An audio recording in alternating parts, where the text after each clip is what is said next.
guard against the acquisition of unwarranted influence, whether sought or unsought, by the military-industrial complex.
Okay, welcome back everyone to Anonymous Fights Back. Sorry for the little delay. Had some technical issue. I think the OBS just crashed, so I don't know. But it seems to work again. We are discussing Pegasus, Toka, and some other things tonight. Probably get into the China, the Assange case and the Commander Exhibit too. So yeah. Excuse me. Please help us to share this around. That's what we depend on. You guys know that. Yeah, about earlier today, the Pegasus sample for Android was dropped. It's a 7.7 megabyte zip file, VX Underground. You can download a copy there. I would suggest being very careful downloading such a thing. I haven't actually gone through the code. But apparently, I guess like you guys have said before, this is some pretty nasty malware.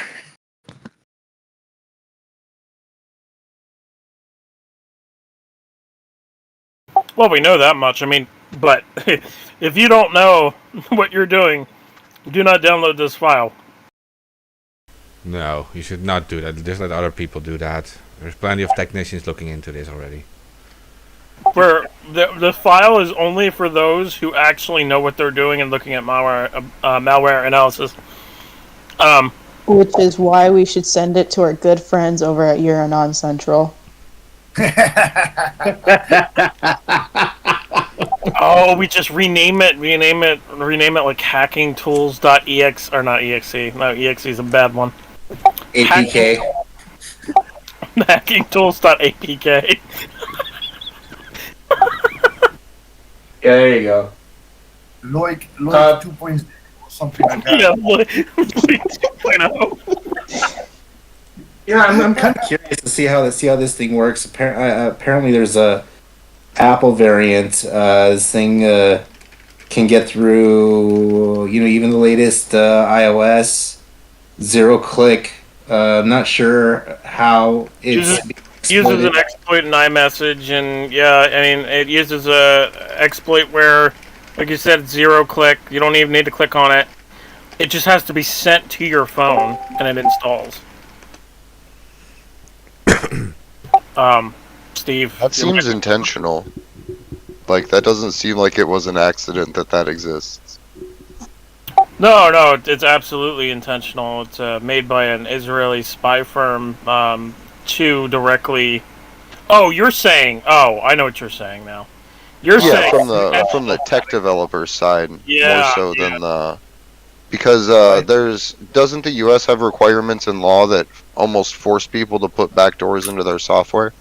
Not yet. There hasn't been, but in the past, with Edward Snowden's leaks on the NSA, we have learned that there was conversations with the telecommunicator. What is it called? Not telecom companies to put backdoors into their phones. So yeah, that was a thing, and we learned about that with the NSA leaks. So it would not surprise me if it was like that, where they required that Apple and Android had some type of way for them to get into a phone for, say, well, they would use it as an excuse for child exploitation cases, which... well, the NSA had a search machine that they can look up everything about everyone, right?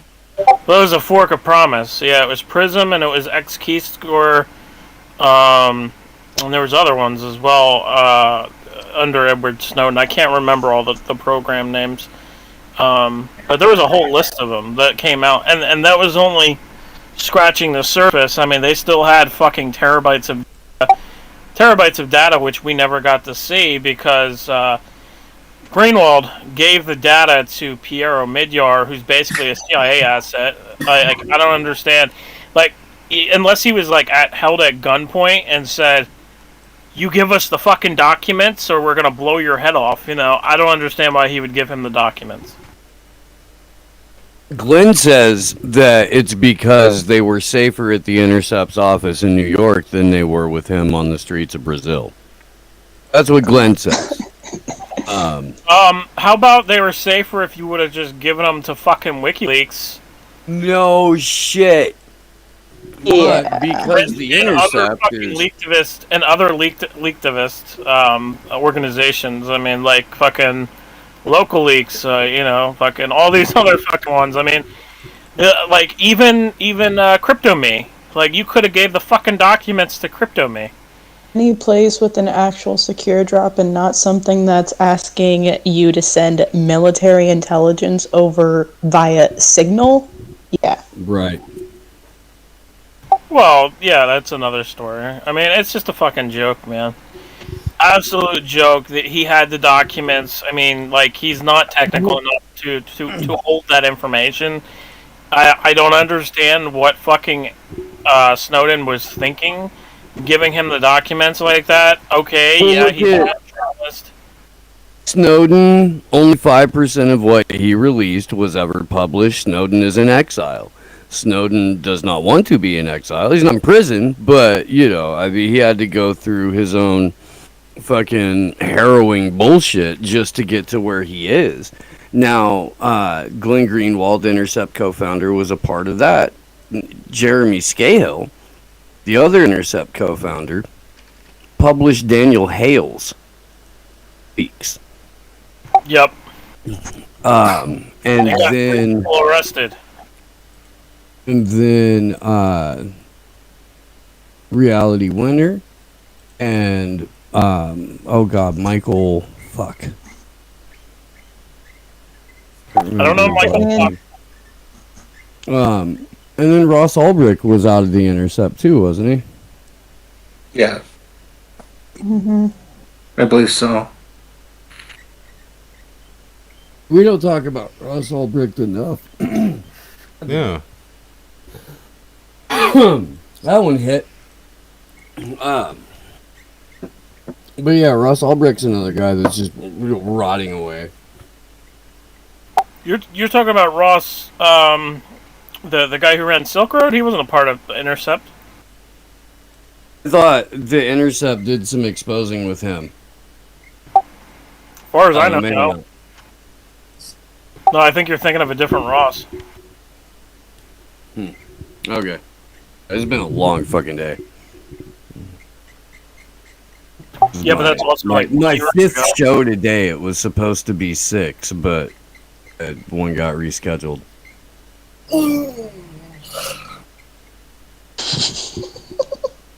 Sorry. What was the show with the comedian today? I saw that. Go up. Fantastic. I think it went really well. I got good feedback from it. That's good shit, man. And Daniel Hale's sentencing is Tuesday. Whatever that date is, yeah. The 27th. Right. Yeah. But I mean, it's hilarious though, because Pierre Midyar also owns, or was a part of the whole Freedom of Press organization. Yeah. And the guy's a fucking CIA asset. Yeah, well, I mean... It's like letting the wolves into the hen house. With emphasizing the ass part, right? Ass set. Yeah. Good point. Good point.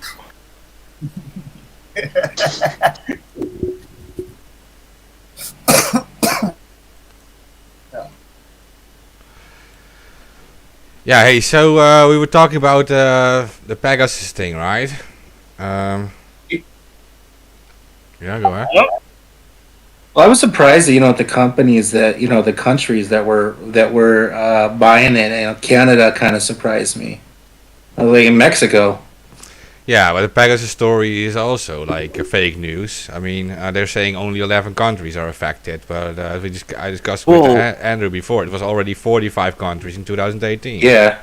So. Yeah. But also look at the story on Toka that Whitney did, and then realize that the Toka hacking suite of spyware hacking tools and spyware is vastly superior to Pegasus. And they will only deal with people that are quote unquote trusted by the Israeli government. So all those countries that are on the map in that article that don't have Pegasus, they're all on good terms with Israel. So they've got better Israeli spy tech because they've got a friendlier relationship with the Israeli government. Yeah, I mean, it's what we were saying when we were first discussing this and looking at that map that only had 11 countries. Like, you seriously want us to believe that there's no spyware of the same sort being used against journalists in those countries? Yeah, either it's Pegasus or it's some other Israeli-linked spyware. And lo and behold, it probably is. The thing, it doesn't even have to be Israeli. If they have this technology...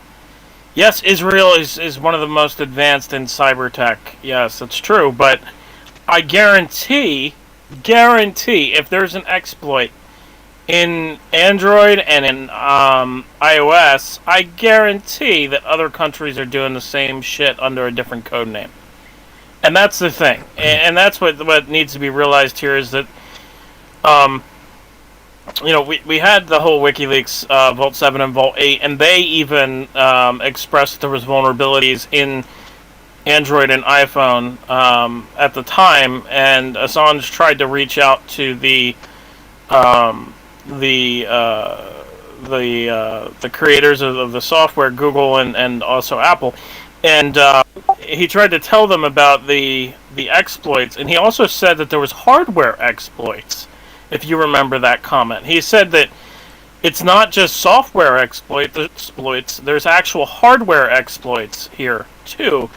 And if that's the case, I mean, I'm wondering if the actual exploit, like Andrew said, is built into the phone, and that maybe they can't crack the encryption on the phone, but maybe they do have the ability to get into a phone through an exploit, such as sending some type of malicious software through iMessage or through a text message or something like that, and installing spyware that way.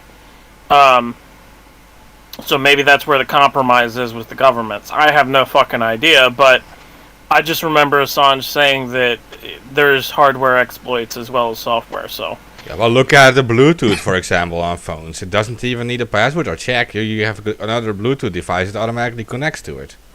No, that some of them, the older phones, yes, but the newer phones, they do actually have Bluetooth. So maybe that's where the protection. I have one of the newer phones that has Bluetooth protection like that. So Yeah, it is. There is a way to protect yourself with Bluetooth, but yeah, I agree with you. I mean, Bluetooth is in general dangerous. Hmm. Yeah, it's plug and play, and there's other things in your phone that are which are pretty much plug and play. So, but that's a hardware thing, right? NFC. The NFC scanners and everything, where you can pay at an NFC checkout counter, where you could just take your phone and scan it under an NFC device, right?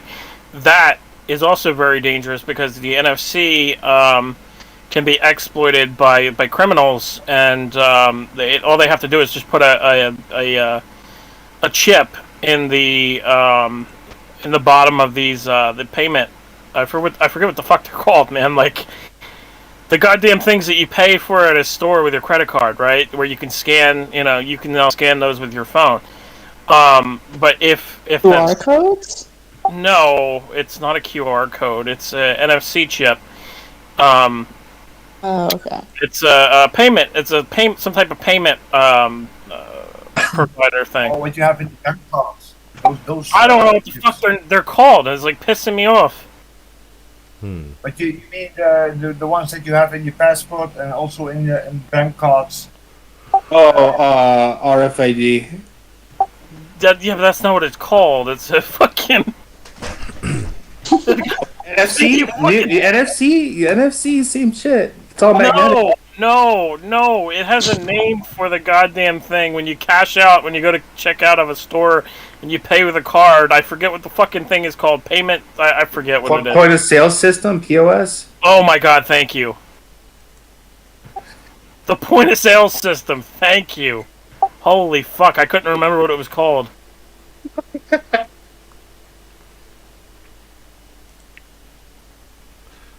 Yeah, I thought you were talking about like this specific term for the credit card processing. No, it's a point of sale system, and the point of sale system can be altered where a criminal just kind of replaces the NFC chip and directs the funds to themselves. Oh, like a skimmer. Those things are fucking. Yeah, skimmer. Those things are those things are kind of common. I got skimmed about a year ago at a gas station. Why do you always get fucked by this kind of stuff, Tyler? I don't know. Tyler. I was literally like 300 miles away, like when I noticed that like a whole bunch of money was like spent at a gas station, and I was like, what the fuck? Yeah, I was like, this reminds me of the time you got robbed again. yeah. Or they tried to steal my cryptocurrency by getting into my phone. That was hilarious. Oh yeah. I was literally stopping them from hacking me as they were hacking me. And I was on the phone with my phone provider, and the guy's like, holy shit, what the fuck just happened? An interesting kind of luck, Tyler. Yeah, I know. At least you were able to stop them from getting into your phone. I mean, so. Well, they kind of fucked up when they tried to get into my email, like all my email accounts. Then I found out where they were coming from. Then I had to message the VPS provider that they were using to hack me, and I get to the admin and I tell him what's going on, and he goes, "Oh shit, not again." I go, "What do you mean? This has happened before?" Again? Again? What do you mean again? Your servers are being used to hack people? Again? Like you don't know that happens, right? Yeah. Well, I mean, the thing is, if they were using a VPS, and then they kind of know what they're doing. If they weren't just trying to hack you from their own. Oh no, it was a full-on operation. It was SIM swap, getting into every fucking account. It was pretty brutal. And I think Did you have a ledger? Did you buy a ledger? And was your information one of the 300? Completely random. I had zero cryptocurrency at that time. It was completely random. Well, that's good for you, I guess. That you had nothing, so they couldn't steal anything. That's what I was saying. I was like, man, they really went to a lot of trouble to steal a guy who has nothing. That's the thing, though, man. These scammers are just fucking psychopaths. They'll just keep on trying to go after people. I've witnessed how many scammers and everything there are in crypto, and it's a fucking Apparently, abundant. Michael Jackson's doing it too right now. He wants $600 in cash out money. Oh wow! I got an SMS, from my. You got an from SMS somebody- from Michael Jackson? No, an SMS from somebody who's saying like I owe 1,500 euros on taxes. Like, yeah, right, and that's stupid. Yeah, I got an Novus from a Nigerian prince the other day. Oh, did you marry The him? queen now? Yeah, did you marry him? No. Oh, Glory, the queen of Nigeria. The text thing, they never ever send text messages on phones and stuff. Always they send a letter, if there is something up, So don't ever. See, I like to play with the scammers. So it's just I have fun. Oh, Kind well, of fun sometimes, I won't lie. I actually had one that required me to answer, was also scammer, and I just put the phone number of the local zoo here and said like, yeah, ask for giraffe, And they call ask for giraffe.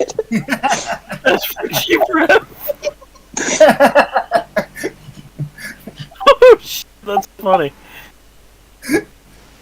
Because I'm not that stupid, and yeah, I can say, don't if you get text messages on the phone like that, never ever click on the link, never ever, because you will be screwed. Oh yeah, that's true. But I mean, if you get a text message, I mean, you can always text them back. They ain't gonna do anything. And that's what I did. I contacted them and said like, yeah, call me back, and with the phone number of the local zoo, and then ask for the Sir Giraffe,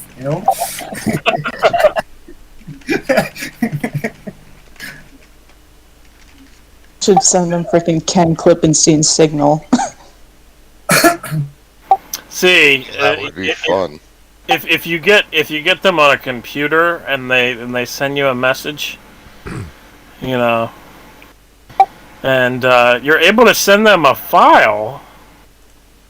Well, there's a certain old rat that it's pretty easy to set up.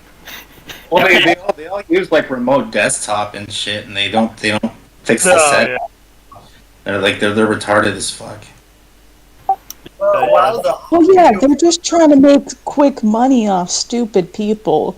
Like no reasonable person is going, yeah, they're totally gonna believe, like all smart people are totally gonna believe that they can send their money to freaking 419 Nigerian Prince at hotmail.com.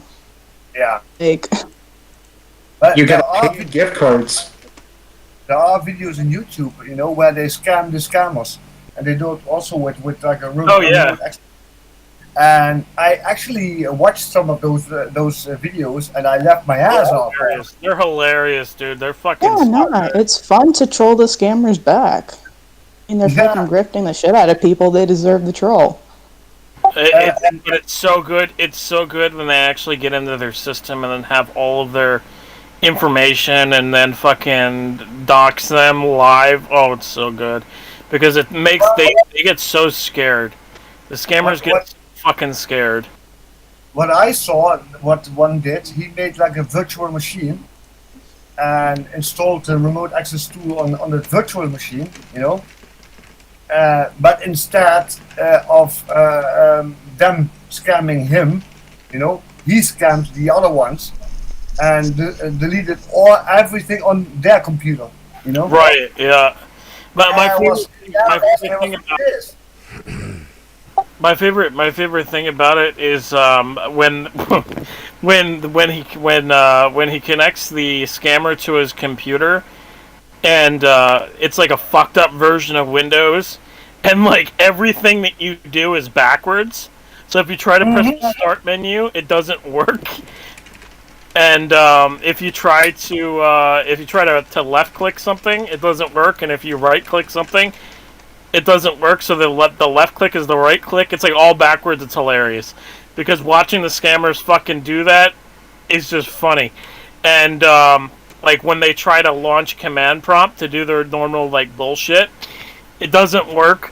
There's like so many funny fucking things about like when I think it was Scammer Revolts that did it, but yeah, basically like boots up a fake OS that's like completely messed up in the registry and everything, and it's hilarious. Actually, I have like a funny thing in my archive here, and I use it actually on school. It's not really a virus or something, but it just turns your screen upside down. So everything will be upside down on your screen. That brings back memories of Computer Club, or not Computer Club. What was it? Computer Lab in high school. I remember Computer Lab. Oh, I was a very bad person. I put meat spin on everybody's computers in that lab, and every single time they tried to close it, it would just move around their screen. The only way to kill it was Control Alt Delete. And the funny thing is that the administrators had disabled Control Alt Delete, but what they didn't disable and I was able to exploit was actually creating a text file on the desktop, changing that to a command prompt bat file, and running a bat script to open up the website on all the computers. So, You remember the autumn virus? Was also a funny one. I actually also use it at school. When somebody is typing something in like a text file, you see the letters fall down like leaves. Really falls off. It's fucking hilarious, because because I can't type anything. Yeah, that's hilarious.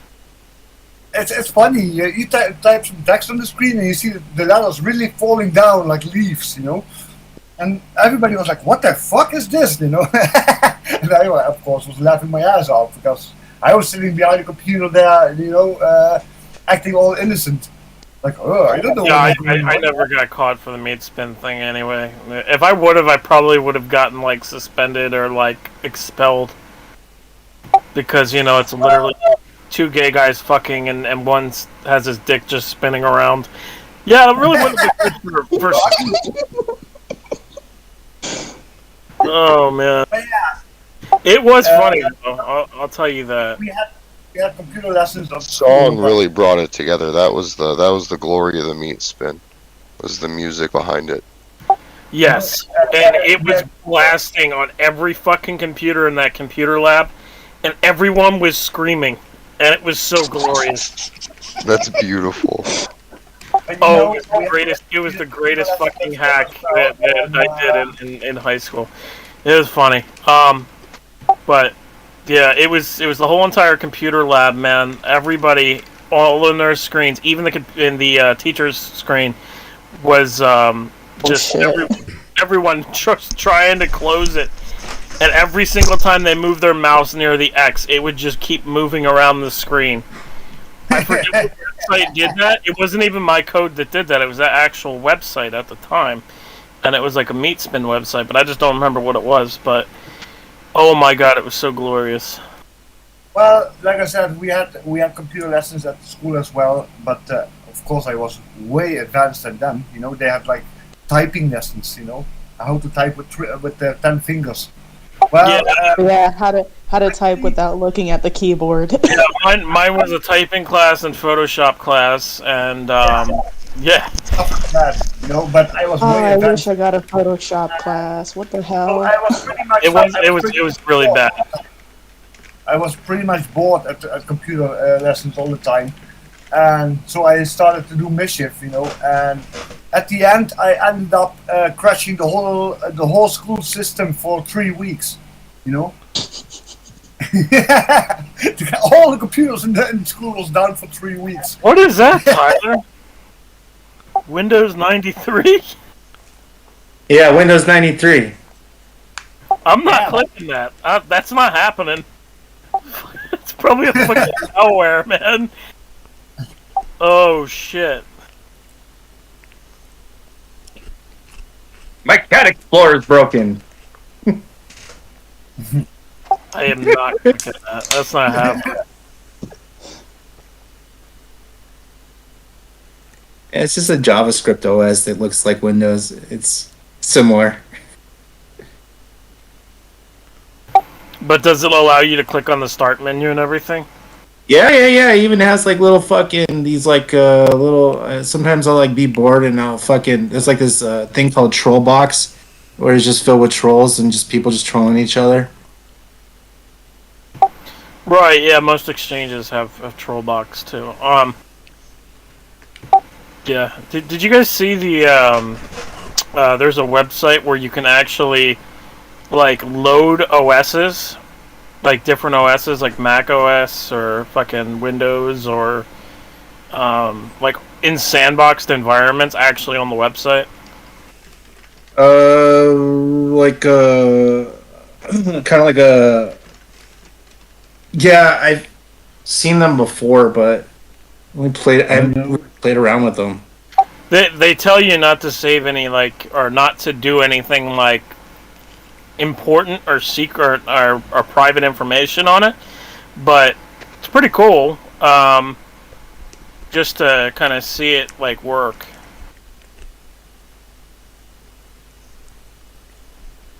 I don't remember what the website is. I don't know. I have no idea. Why are you typing and not talking? Who, me?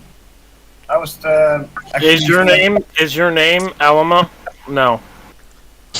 Oh, yeah. Wasn't Google trying to do something like this as well? Probably. Google and Facebook copy off of everybody. Yeah. I was actually sending something to Steve, because a post that I made earlier in a closed section of WikiLeaks server. Did you guys? I appreciate it, Ted, but I'm not in the habit of sending nudes back. Yeah, right. No, it's just a picture of me looking like Commander X with the sunglasses and everything. Does Loki look like him, y'all? He does. Are you sure it's not a picture of you admiring your chocolate milk? Right? No. Right. How do I know that's you without the chocolate milk in the picture? I don't see any chocolate milk, Ted. I can't take you another one. He's gonna take a selfie right now and send it Only if to you're you. gonna take a picture of Here's yourself me in the dumping milk, chocolate motherfucker. on yourself and send it to Steve. Wait a minute. You gotta dump chocolate milk on yourself. And send it to Becoming more Steve. pornographic. Oh fuck! No, not gonna do that. That's becoming more pornographic. Not into that. Oh man! But did you guys see Facebook this week and Mark Zuckerberg's message? No.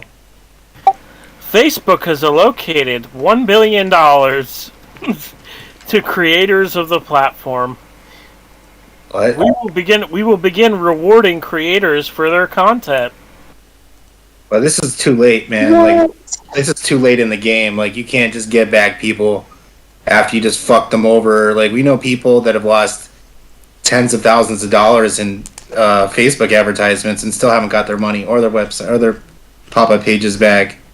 Like, so, like, the only content creators that are still left on there are the big ones, and they've already moved on to bigger and better things. Even Snapchat is like a better option.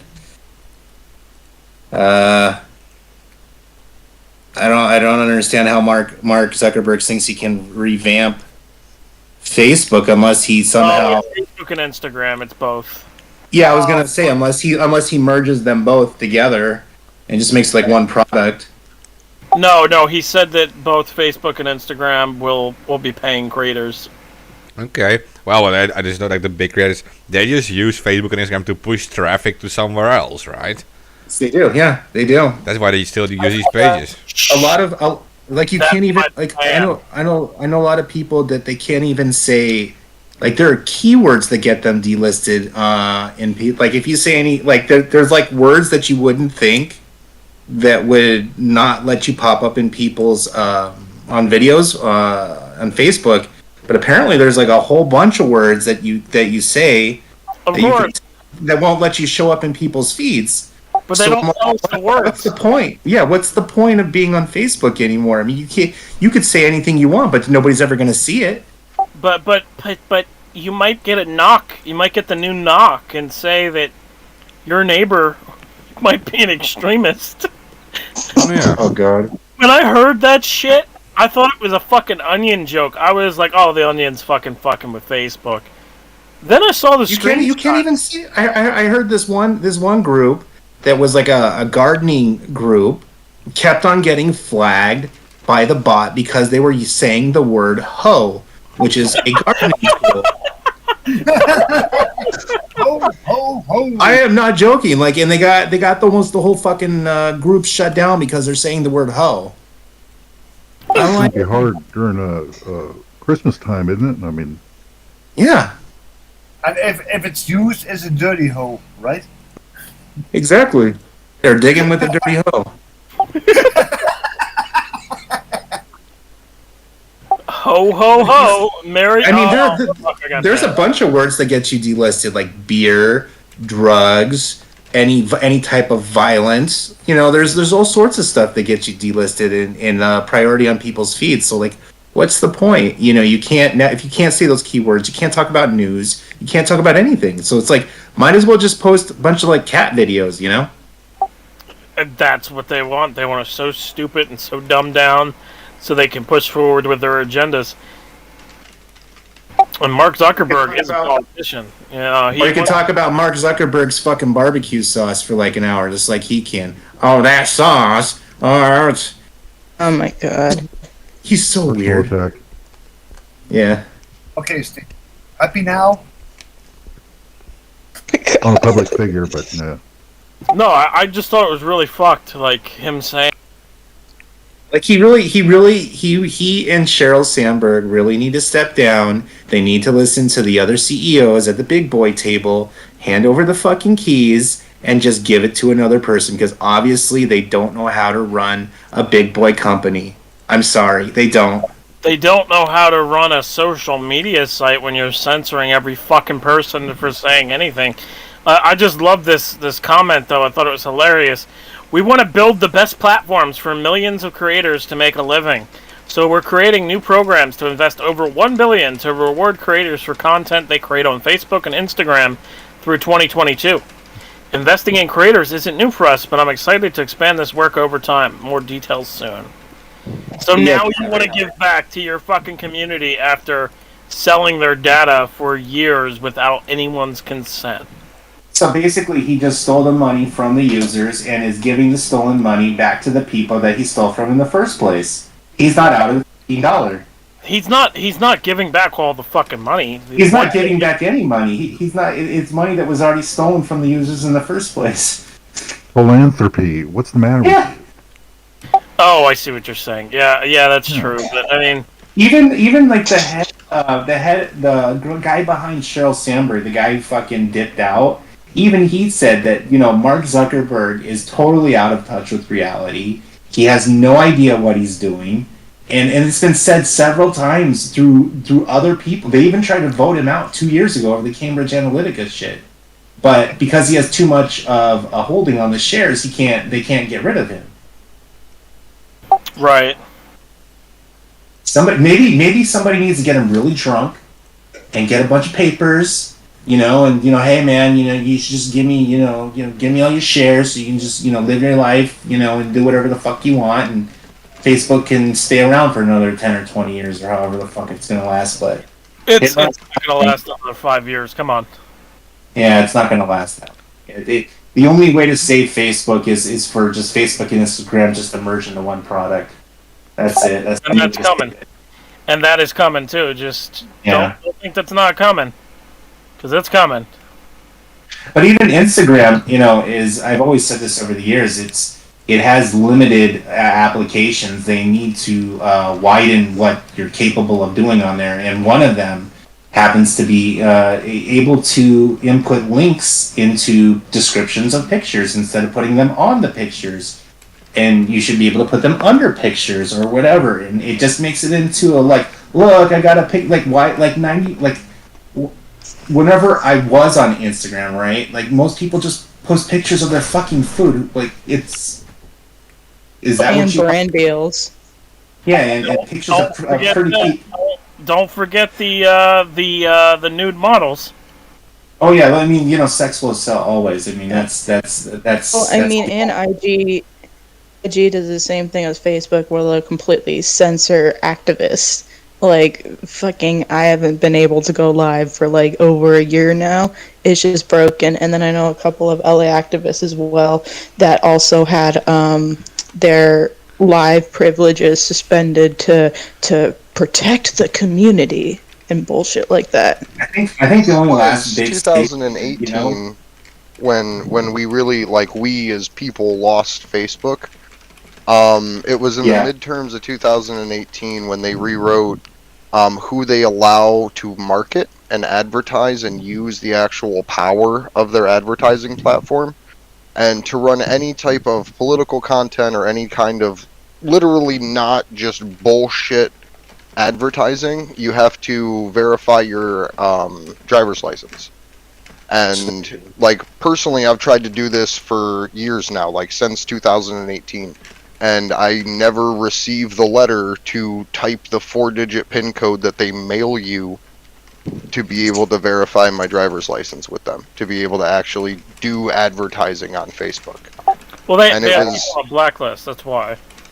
Yeah, and it hit in the middle of all the political races, of the governor's races, of all the independent candidate races in the middle of 2018, where they had to literally go in and do essentially Facebook's checkmark process, validating everything, and every user that was accessing that page had to be validated for the page to be able to be validated to run ads. And it was literally in the last 4 weeks of the 2018 election when they turned that off, and basically took every minor political candidate's power away from advertising. Yep. It was fucking crazy. Fuck Facebook. Yeah.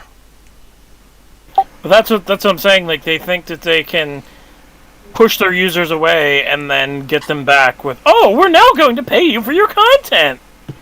No, Mark. That's not going to work. There's alternatives out there that are paying people more and not stealing their data. So, I mean, it's just fucking ridiculous. Well, YouTube is next to go down. YouTube has pissed off so many people that people are finding other. I mean, I give YouTube another limited life. If they can't stop censoring people, then they need to fucking. They're not going to be around for much longer. Well, yeah, no, I agree with you. YouTube is terrible. And the thing is, too, about all these apps, that, from developing an app, right? I see the flaws in all of these apps. I see the flaws in Twitter. I see the flaws in YouTube. I see the flaws in Facebook. Facebook, holy fuck, man. They completely, cluster-fucked their menu. They took every feature that they could and just threw it in there. And because they did that, dude, their menu is such a clusterfuck. Their page, it's ugly as fuck. It's not simplistic anymore. It's now more difficult to use. And they're going to push a lot of users away from just that. I mean,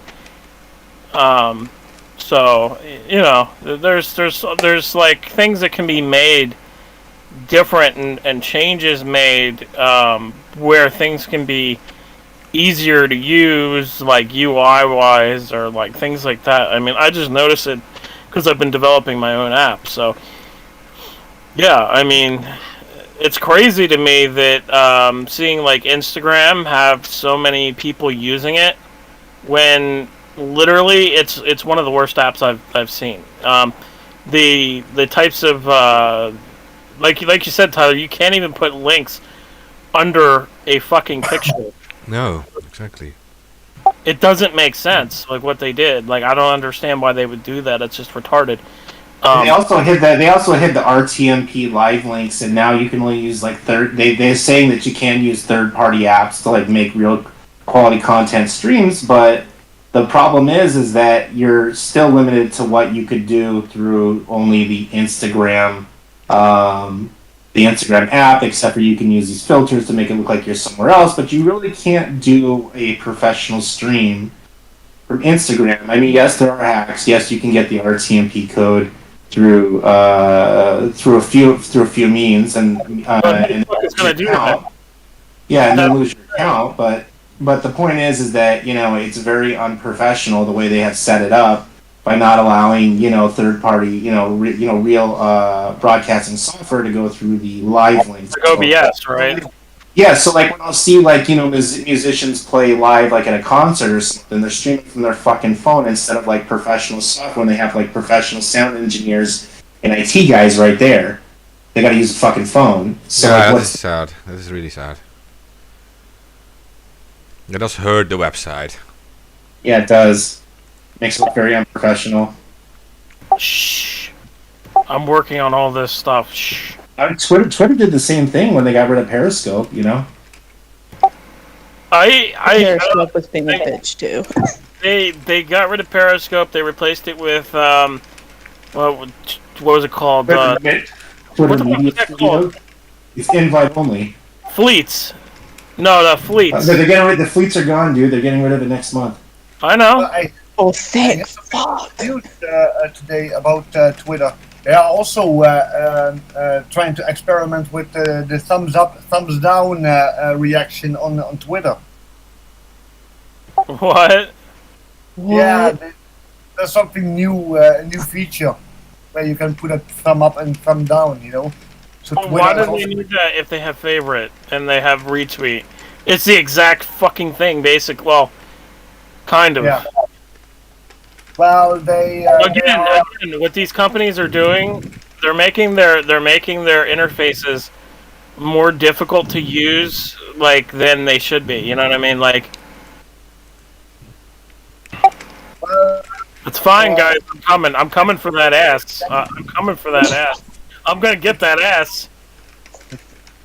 I'm getting Zuckerberg and Dorsey's ass. Ooh, crypto. Hey, y'all Fucking hear that? booty. I'm coming for your booty.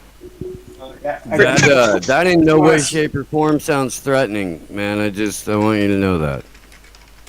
It sounds hilarious, though. It might be okay in California, A little creepy. I did want to share some like real news that Lori Love is in the hospital. Yeah. Yeah. Don't know a hell of a lot. All I know, I do have my suspicions, but like I just got to go off of what is being posted, and it is related to his skin condition. Yeah, and he's being treated real bad in that hospital, and they're asking for him to be moved to a private hospital. Jeez, man. They say he isn't getting. They say that he isn't getting good food and whatever, and he's like, yeah, it's not being hygienic and whatever there. So It's in the UK, right? yeah, Yeah, because they now have their National Health Institute or whatever the hell they call it over there. Now literally has the ability to break the law with impunity if it's for the financial benefit of the United Kingdom. Have you guys talked about that fucking crazy piece of legislation that got railroaded through? Oh, the UK just keeps passing all these fucking ridiculous fucking laws. Yeah, that's a good point too, bringing up fucking ridiculous UK laws, because they literally just tried to propose a 14-year prison sentence for journalists that reveal embarrassing information. Yeah, you guys saw it because I tagged you in it. But holy fuck, man! What the fuck? Yeah. And by the way, And remember as so well, what is that while saying? It's saying that they yeah. want fucking Julian in prison. That's what it's saying. Yeah, and remember that while Vanessa Baraitser was reading out the decision to not extradite Julian, one of the things she did was introduce like the UK's own thing against him in prosecuting him under the Official Secrets Act. Right. Yeah, that's what they want to do. They want to change. They want to change the Official Secrets Act, basically to allow them to imprison journalists, not just in the UK, journalists worldwide that expose and embarrass the UK government. Yeah, it's essentially the Assange precedent. Yeah. Well, that's another point too. I mean, are they trying to pass this so they can keep Assange in prison in the UK and not extradite him to the US? Because that's what I was thinking too, to be honest.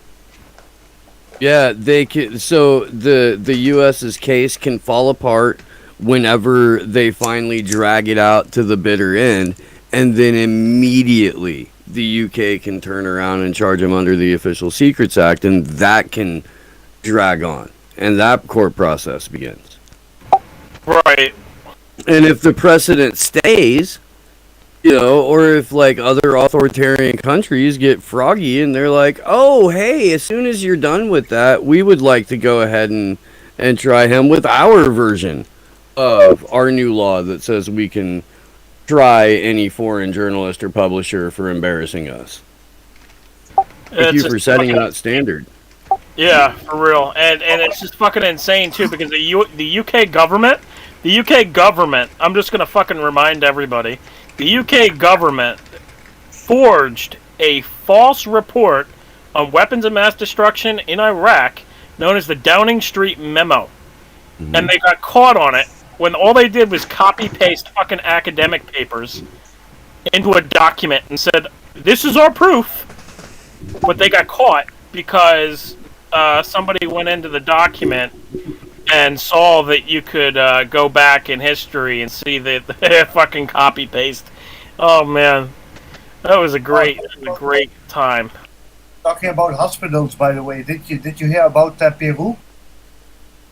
They were selling ICU beds there for $20,000. What was this? ICU. In Peru. In Peru, some gangs were selling like ICU spaces, you know, related to COVID, you know, and they asked they were charging people $20,500 for an ICU bed. So if you have COVID and you have to go to the intensive care, they were charging you $20,500 for it. That's fucking crazy. Wow. And they arrested a few people that was apparently gang related. But there was also people in the hospital. I think also the director of the hospital was arrested. So he was into it as well. Wow. That's messed up, right? Yeah. That is really crazy. I mean, $20,000. That's a whole lot of money, right?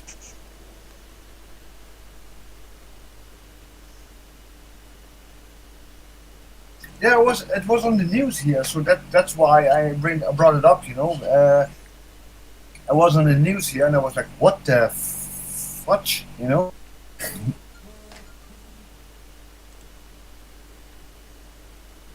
The reason I had brought up the stuff about the National Health Institute over there is because I think getting moved to a private hospital would be a wonderful idea, because those doctors can't get away with violating the law as a form of treatment if it's cheaper than any other treatment that he would get.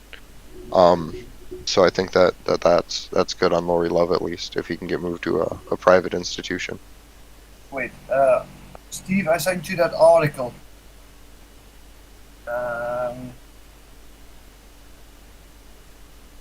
about the ICU beds. That was in Peru. But yeah, that's fucking crazy. You know? Doesn't surprise me though. I mean, but yeah, it is fucking crazy. Oh yeah. It's fucking. I'll pull it up on screen. Make it a little bit more readable here. Okay. Can you do that in Discord? Yeah. Ubers You just has show to can. show it on the stream, I think. Or Yeah, no, you can. Yeah, you can just start it in your. Yeah, Lubers is gonna have to full screen it. Full screen me, but There you are. You're live. It's full screen. 9 people, including public hospital staff, have been arrested in Peru, accused of selling intensive care beds to desperate coronavirus patients for thousands of dollars apiece, police and prosecutors said.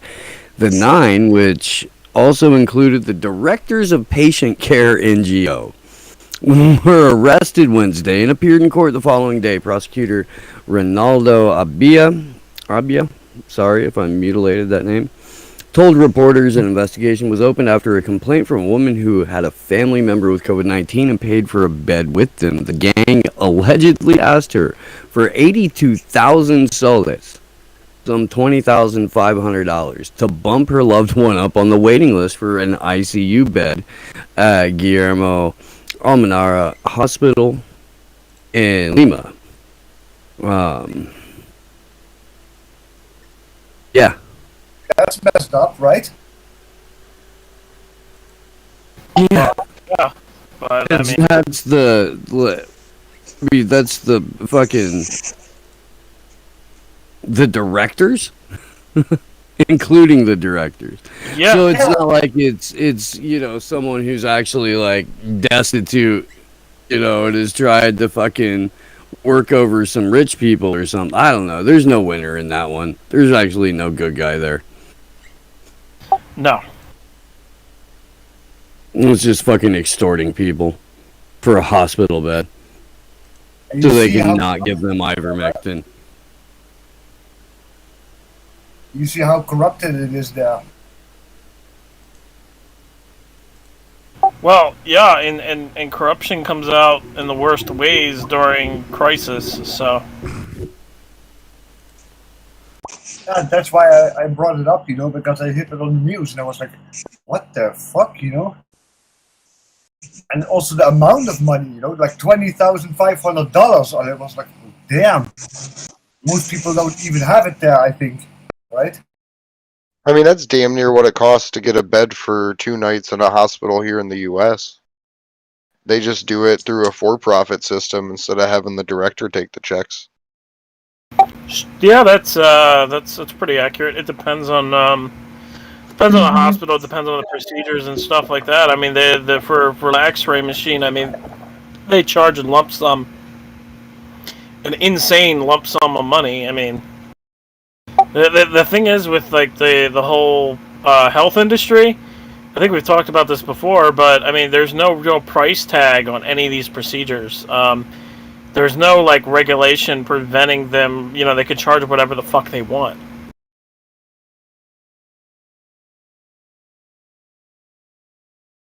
Isn't that right, Tyler? What? Sorry. I said for hospitals, there's no real price tag on any of the procedures. They can charge whatever the fuck they want. There's no regulation preventing them from charging, insane amounts of money for any of these procedures or any of these equipment, like for like say MRI or like X-ray machine or like anything. Oh yeah, you're right. There actually is, and there isn't a price. So they have what's known as like if let's say you go to an MRI, you get your MRI through like an MRI place, and they tell you have insurance. The regular price of what it would cost in cash is jumped up like 7 or 100%. So, and then like they I think under the Trump administration, he said that they had to have their prices on the hospitals printed so that the hospitals did it, but they put everything in code. I think some of them were in ICD-10 codes or little hidden places on the website. But essentially, what you're saying is true. By the time you've talked to the person at the front desk at a hospital, and by the time you've already entered the bed, you've already had to pay for the assessment, the fee for getting there, the blood pressure cuff, the inertial nurse, and sitting in the bed, that's $1,300 just to sit in the bed. And the two other people you've already talked to, that's already $400. You already spent $3,000 in the first 20 minutes, not including the $500 consultation and the $100 ibuprofens that you got. It's essentially highway robbery. It really is going to a hospital. I remember last time I was in a hospital, I was there for 3 hours. I thought I had an ulcer. They took my blood. They did an X-ray, and they took my piss, and that was $12,000. Jesus Christ! That's what I told them. I laughed at the lady when she kept on asking me for my ID. And I said, "You already have my fucking. You don't need my ID. You know who I am. You have my insurance card. It lines up. I don't need my." And then that turned into an argument. And finally, I just You laughed. should have been like, you No, don't she- have my she- ID, you got my piss. Well, yeah, I was yeah. gonna say, that's some really She knew I was. expensive She knew I was. Yeah, she knew I was trying to dip out anyway. So, like, yeah, I got this like $12,000 bill, and then I told him like, look, Dylan, I don't have this fucking money. I can't pay this. Like, who the fuck has like $12,000 sitting around? And they just basically, when I went up to the financial services and I explained to them like what they're doing is like not even right. They just wiped it clean. They just like said, forget about it. It's not even worth it. He's not going to pay us. Yeah, essentially, yeah, just even sitting a standard hospital bed, just even sitting in the bed on average is about $1,300 nationwide at any given hospital in the United States. Jesus Christ. Fucking asinine. Yeah. All the doctors, most doctors are, they're moving more towards 1099. So they're all considered independent contractors. Therefore, they can jack up the price. Just talking to the doctor, even for like 2 or 3 minutes, that's $500. Yeah. Yeah. The like let's say even getting like a pill of Ativan, right? Ativan, at cost $2.50 for 2 milligram Ativan. If you would have gone to the pharmacy and got that, that's how much you would have paid without insurance. If you went to the hospital and you would have got it from the hospital, it's $100 because they had to get a nurse and it had to go from the pharmacy to the nurse's station to get it from the Pegasus machine, and then she had to give it to you. So there's an upcharge because you had to pay 2 people just to get the pill just to you. It's so fucking ridiculous. Yeah, it's crazy. Yeah, that's what I'm saying. Like, yeah, that there's no real prices on any of this stuff, and they can charge whatever they want on this. And that's why, like, with like procedures in hospitals, like the X-ray machine or the MRI or whatever, they can charge like $20,000 for that procedure. Yeah, you know what the actual price is for an MRI? You want to know what it really is? It's $300. $300 with a radiology report. But by the time it goes through your insurance, it's $3,000. Is it 3,000? Because I saw the bill on this stuff, and I just dropped my fucking jaw. Well, yeah, when you go to an MRI place that's not affiliated with the hospital, you can always ask them for a cash price. But here's the weird thing is, so like the second they know that you have insurance, they do what's known as like an insurance adjusted price. So what was normally $300 is now $6,000, and they adjust that so that your insurance will pay for half of that, and you're still left with a $3,000 bill. That Actually, a legal scam. It is illegal. It is a legal scam. They've been doing this for almost, like I've been saying, America has a third world problem in the United States where sick people are going broke, fighting cancer and staying alive on God knows whatever disease they have. And it really just put, like, a lot of people don't say they don't want social medicine, but at the same time, capitalism has really no place in healthcare. It really doesn't. Half of these medicines, I'm not sure if you're up with the whole biohacker community and people that are trying to make insulin on their own, but a month of insulin and being a diabetic can cost you thousands of dollars. And due to what the laws about how they patented, how they made the insulin, now there are people in the gray market community specifically that are trying to synthesize insulin from non-normal sources, going around the whole patent thing, doing it legally, and selling it in an underground lab. Yeah, is it kosher? Absolutely not. But really, insulin has been around for more than 100 years, a little over almost about 100 years.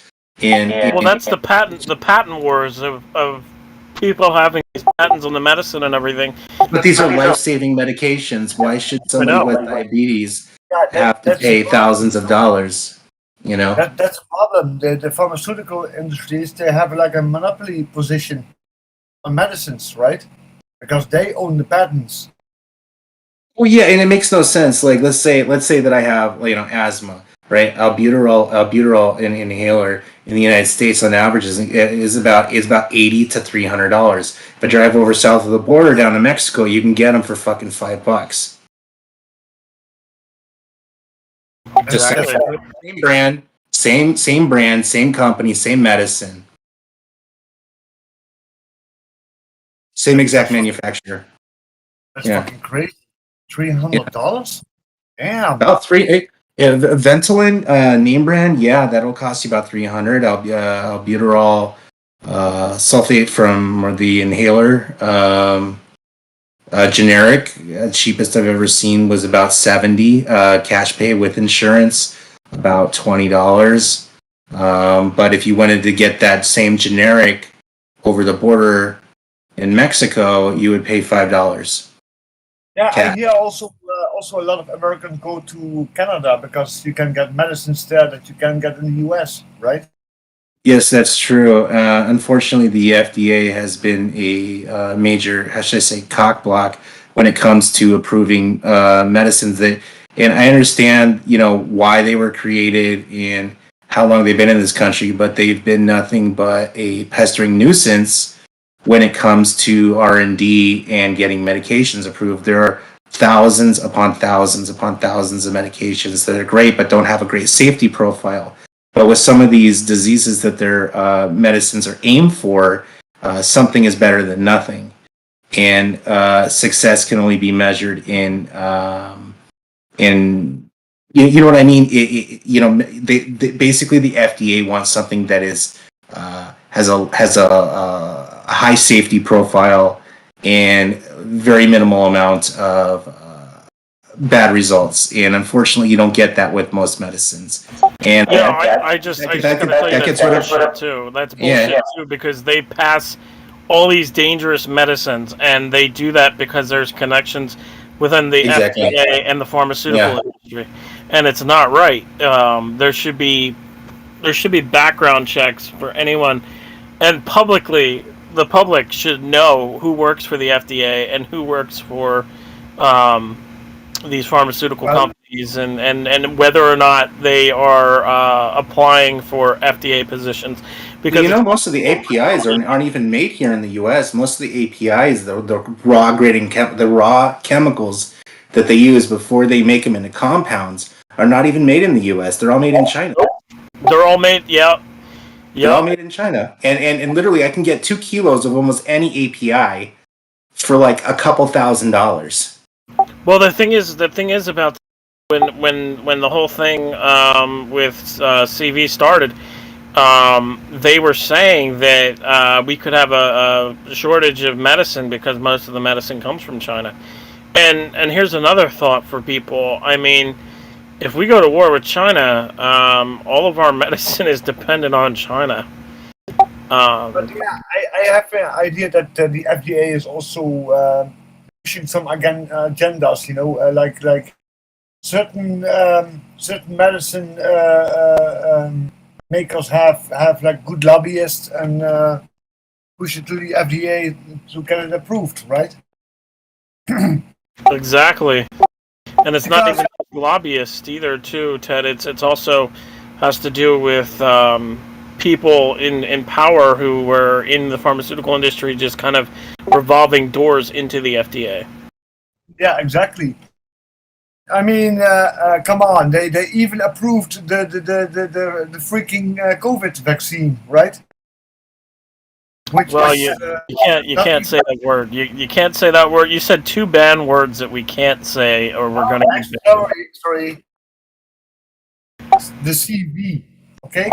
Exactly, CV and VC. That's how we talk about it. Yeah. Okay. Voice But yeah, chat. they approved, and that shit is still experimental. So yeah, you see Yes, how it is. None I of told you right on the radio show that I do every Wednesday night. They call it the Michelle Pfeiffer. No, the but boop that's boop, pretty funny. the jabby jab. Yeah, it's the Michelle Pfeiffer. But the thing is, what Ted said is right. The whole experiment, it's an experiment because they haven't tested it fully on anybody. There's no test for this thing, and the tests don't even complete until 2022. And To quote Jason Burmis, this is 10-year-old, 20-year-old technology that they know what it should do. So the experiment isn't the result that they want. The experiment is just all of the variations of the human creature in ways that it can affect it. Because you saw them doing this was something Last American Vagabond reported, that they were doing literally sample groups of dementia patients, vaccinating them against their will. And there was like a good portion of that group, I think it was like 31 people that died. Not that died, but 31 people in the sample group. I think like 7 or 8 of them died, and most of them got moved from high functioning to low functioning, essentially accelerating the cognitive deterioration. So they know what result they want out of putting this into people's bodies, essentially the mRNA engine to be able to roll out a transhumanist future. But they just don't know how it's going to affect every individual person while it does that result. No, because I know that there are some people who reacted pretty bad to that vaccine, right? God damn it, Ted. Ted, The full word. yes, you did. Yeah, you said the V word. Stop saying the fucking V word. It's a Michelle Pfeiffer, Ted. I left Get one into word your out. AI programming. You gotta fool the Here's the thing that most people don't know. The AI cannot handle two letter word, or not words, two letters acronyms. So or if you just use VC, CV, the AI can't handle that. It needs 3. Most AIs need three letters, not 2. 2 letters the AI cannot work off of. Well, Anyway. AIFU. Yeah, that's a good one too. FU. FU AI. Yeah, exactly. Well, that's 4. There's a comma. What if you It's implied. separate them? You go like CI and then A. CI to the motherfucking I know that some people reacted pretty bad to the CV, right? Who was it that was telling me there was a streamer that used to play like a bunch of different songs right in a row real quick so that everybody would scramble for the copyright claim and it would jam it up and he would get away with it?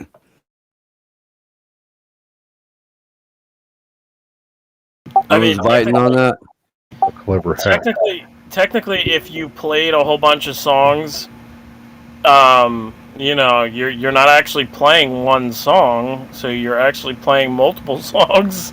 So it's creating a whole new song, So there can only be there can only be one copyright claim per video.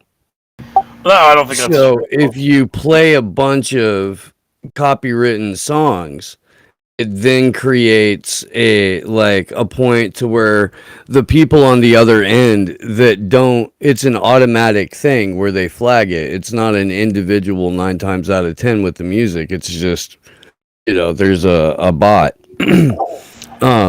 So if it's contested, nobody follows up. It's using the copyright filter thing that Europe forced onto everybody through the whole Stop Acta 2 thing. But yeah, I don't think that's true about you can't only get one copyright claim. I'm pretty sure you can get multiple copyright claims. I've seen it. But what it is doing is when playing multiple songs at once, if you play say 5 seconds of one song, 30 seconds of another song, 15 seconds of another song, technically you're not playing the full song and you're just kind of switching around music, so you're actually making your own song in the AI's point of view. So it doesn't know what to do with that,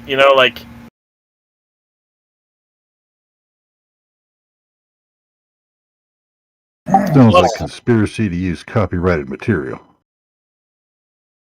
Yeah, I'm just I'm advocating for everyone to just spam YouTube with copyrighted material.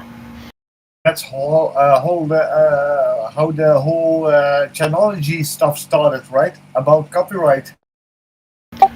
Just imagine, Ted. Imagine there's a bot written, and all it does is just takes copyrighted material and just keeps on uploading it to YouTube under millions and millions of different names. It would break their algorithm. I think it will. It fucking would. It would what it would do is it would flood it. That's what I'm saying. Like if it got flooded like that, it would it would break the algorithm and it wouldn't work, or at least slow it down. It would be bot against bot. Oh, that would be interesting. That would be interesting. It's not technically illegal to wait. Yep, it's only against YouTube's terms. It's not illegal. It's not illegal to make a bot that just uploads fucking copyrighted material. It's nowhere in their terms.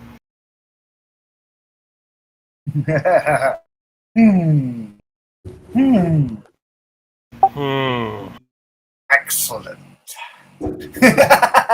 Right? Exactly. It would be one of the biggest trolls ever, just saying. Release the house. Did I talk about how the flat earthers still think the earth is flat? Hey, man, even Jeff Bezos knows he didn't go into space.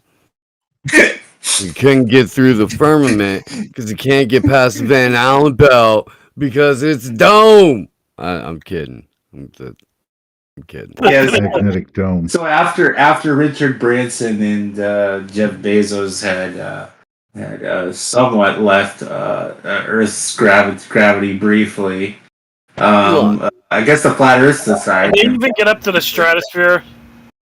I don't know. They didn't go past the Van Allen belt. They just went up into the stratosphere. That went about 60 miles. I think Bezos doesn't even go beyond his own belt. Maybe he didn't have money to go further. There's too much radiation in the Van Allen belt. It would fry all of the equipment in whatever aircraft or quote-unquote spacecraft that they were trying to take up there. And who is that supposed to be? My bad Alex Jones for the day. But Alex has never said that the Earth is flat. No, I just like using the voice. Jones is going to have a Rockfin channel now. I'm excited about that. I think that's going to be a good test. See how quickly Rockfin gets nuked? Well, I mean, just to see what happens. Yeah. You know? give him like 2 days.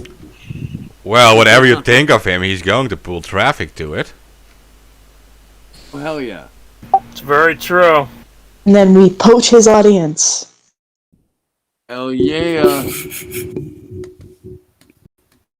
I'm surprised his staff still has Twitter accounts. Like some of them do. Yep. Some are decent writers, though. I mean, they have maybe an opposite Writers. political. Oh, Keith Hayes in the Rockfin chat says they went over 100 kilometers up in a giant penis. Higher than Branson. That is true. Well, maybe he has something to overcompensate for. I think he does. I mean, his ex had something to say about that, right? You gotta remember they were actually inside the tip of the penis. That's what's important. The worst part. Just saying though, you know that that Jeff Bezos' fucking nudes got leaked, right? Really? Yeah, Jesus Christ. Yes, really. That's my favorite news story in the whole world. Oh God. So Mohammed bin Salman, right, the crown prince of Saudi Arabia, fucking hacks Jeff Bezos' phone and fucking starts blackmailing him to get policy done and to get shit that he wants. And essentially that's the reason why Jeff Bezos got divorced, is because Mohammed bin Salman was blackmailing him and had his fucking photos. Really? I love that story. Yeah. We need a microscope. I don't know about the divorce part, but yeah, I mean, yeah, he That's had all right. blackmailed, yeah. Mm-hmm. Right? Do we need a microscope to investigate those photos? I think a really powerful microscope. Like an electron microscope. Or Yeah, electron one. Look for microscopic particles. Oh, how's that gonna cost? Is it gonna cost more than the rocket that they sent up for like 20 minutes? No, that I don't understand how they- rocket is very clearly overcompensating for something. Yep. I just want to say though, I mean, like before Richard Branson spent fucking millions of dollars to go up in space for 20 minutes, I thought he was a pretty cool guy. Jeff Bezos not so much, but Richard Branson, I mean, I thought he was a pretty cool guy until he spent millions of dollars to just go up in a rocket for 20 minutes. Well, I mean, he didn't even go. Like you would think, right? You would think that they would want to go to the moon or something. You know, like why didn't they go? No, why should they aim to do better than like the 1950s? You know, like this is only 2021. Why even go into space? I mean, there is enough trouble here on Earth. Solve that with all that money, right? No, I'm pointing something out, but you guys aren't getting it. So we're going to Xeno, right? No. So the DoD has control of all NASA missions to the moon. If you guys didn't know that, they actually took over the first couple missions to the moon when they were getting ready to launch. They took over the Project Stardust and Project Moondust, I think it was. And there's another one, Project Golden Dragon, I think it was. So they took over all these. I don't fucking know, man. I don't name these fucking things. I wondered the same thing with all these CIA operations. But anyway, so the DoD takes over the first couple moon missions and now has authority over all moon missions going forward. Ask yourself why. Space Force. Because of that, but because they Space have Force for sure. no, but because they have authority over that, that's the reason why both Bezos and Richard Branson could not go to the moon. They have authority over the moon. They cannot go. No one can go to the moon without the authority of the DoD. surprised me that Trump in his presidency didn't put the golden letters on the moon. Trump, you know. What? Well, he's a time-traveling space wizard. Didn't you read the book about his kid? 4D chess too. That's not Right. the only. That's not the only thing that was pushing that whole thing either. The other thing about that was Trump's. Was it great grandfather or something, like being friends with Nikola Tesla? Or like part of I think it was part of the FBI raid that stole his shit. No, he wasn't a part of the FBI raid. He was just friends with him.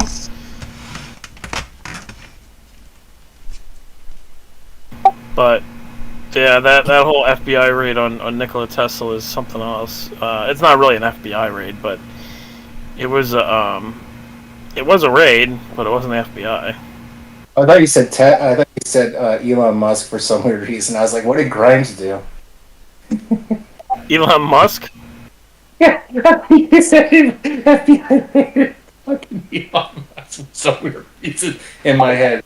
I was like, what? Tesla. I said it wasn't really a FBI raid on Tesla. I know in my head I think it was the wrong thing. It was a raid, but it wasn't the FBI. But yeah. Trump family's come a long way, huh? From Tesla to Epstein. Don't forget the fucking. Oh my god. Okay, that was a good one. Don't forget the fucking brothels where Trump's grandfather was running brothels, and I think it was Canada. It's a good family. How dare you talk about them like that? Trump brand brothels are the best brothels. You know what's funny about that though? Trump was doing the same shit that his grandfather was doing, using and no Trump supporter wants to fucking admit this, but it's like there's so much evidence out there, it's ridiculous. Trump was doing the same shit, using the beauty pageants, yup. Using the beauty pageants. Sex trafficking. Fuck yeah, dude. Fuck yeah! Yup. And he was connected with, there's a guy in Turkey, I can't remember his fucking name, but oh my god, he got charged with sex trafficking, I just can't remember his fucking name. The Turkish guy, he owned a yacht, a big yacht, and they were using foreign girls within Trump's organization. Not organization. Oh, no, yeah, that's the dude that got hung out to dry so that the French fashion designer Luc Brunel and Les Wexner could stay out of it. No. This guy he got charged way before Epstein stuff, and he was connected to Trump and connected in the whole beauty pageant thing. But I can't remember his fucking name for the life of me right now. Yeah, but that's where Brunel and Wexner, like, that's where they've always been. They don't seem to have been operating solely with Epstein. If anything, Wexner was the one that, like, brought Epstein into that sphere. Well, Luc Brunel and Epstein, he's been around for fucking decades. Yeah, that Wexner had. Yeah, well, Wexner was heavily involved in a lot of intelligence operations over the years, and people miss that. But he was involved with like the whole cleanup of Iran-Contra, and Epstein was involved with that too. The buying of the Air America company and kind of like rebranding of it. So there's that, but also like with Luc Brunel and Epstein, they created this fake model agency similar to what Trump was doing with the Miss America pageants and everything. Personally, I think a lot of the modeling agencies, because I have talked to people in Hollywood and everything, and they tell me that a lot of these model agencies are like really crooked and stuff like that. Not all of them, but a lot of them. And that basically they are essentially used. Some of the pictures that are taken in some of these child agencies are then found on the darknet and found on pedophile websites and everything. And I've been told that quite a lot from several people in Hollywood. But what Luke Brunel and Epstein did, they set up a fake modeling agency. It was called E=MC². And it stood for... Fuck. I can't remember what it was now. Wow. You mean like the actual equation, or what the agency? But it stood. They had a whole thing that it's actually stood for. But yes, Yeah. it was the equation. Got it. Like Epstein, something. I can't remember what the fuck it is. Can't for the life of me. But yeah, so they had this fake modeling agency that they ran, and they ran it out of mostly out of a hotel or apartment complex, one of the two. I can't remember what it was now. And there was another model. He was a gay model, and he had a strange death. And he was actually around the girls and everything that Epstein was kind of around with these this modeling agency. So not only was it trafficking just with at the island and everything, it was also trafficking, international trafficking, and trafficking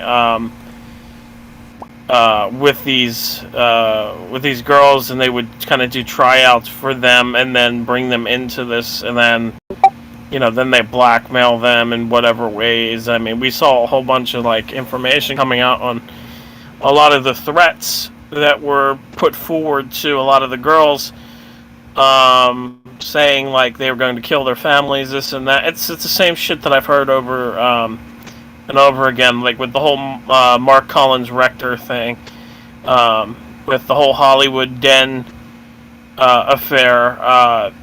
The people involved in that, they were also told that they would kill their families and hurt them and this and that. I mean, it's the same thing over and over again. But yeah, I mean, the whole stuff about Epstein and Luke Brunel, I mean, Luke Brunel, I believe, he was caught, right? He was caught recently.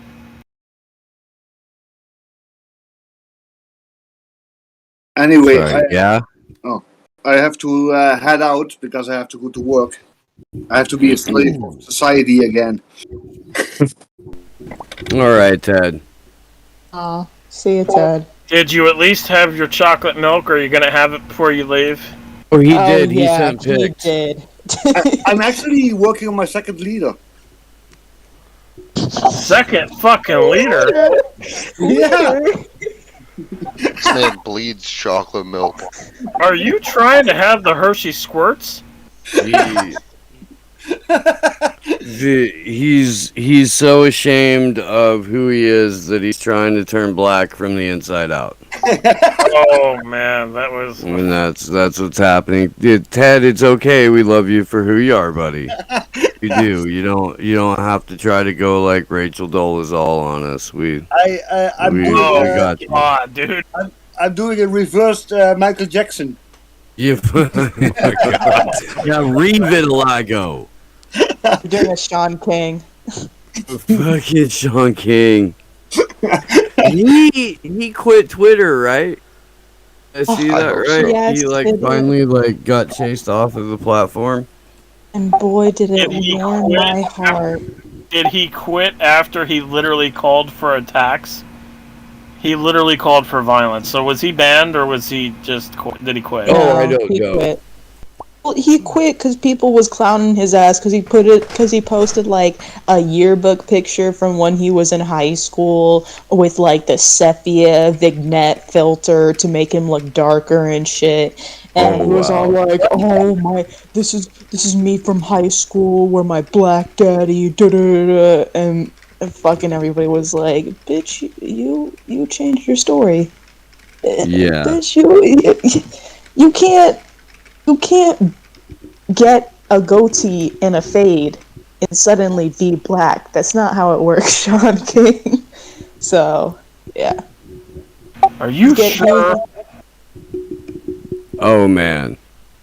No, because the way the timing I'm worked gonna out. We're gonna see. You know. The way the timing worked out, it was right around the time where he was trying to convince everyone that he was black again. So. Black again? Yeah, well, because you can't go from being black to not being black to being black. That's not how this works. Yeah, well, because he's never been black, but but every once in a while he'll keep trying to convince people that he is black. He should have said, "I'm black at heart." Oh my god. or better yet, I identify as a black man. Oh my god. Sean King is a white man. You can't argue against someone saying I identify as XYZ. You know, like if I say I identify as a fucking cat, what are you gonna say? You're not a cat? I'm gonna say you're fucking, I don't know, you're a bigot. Because you don't think I'm a cat. Lives matter, bro. I respect your decision, AK. You respect my decision to be turned into a cat? Yeah.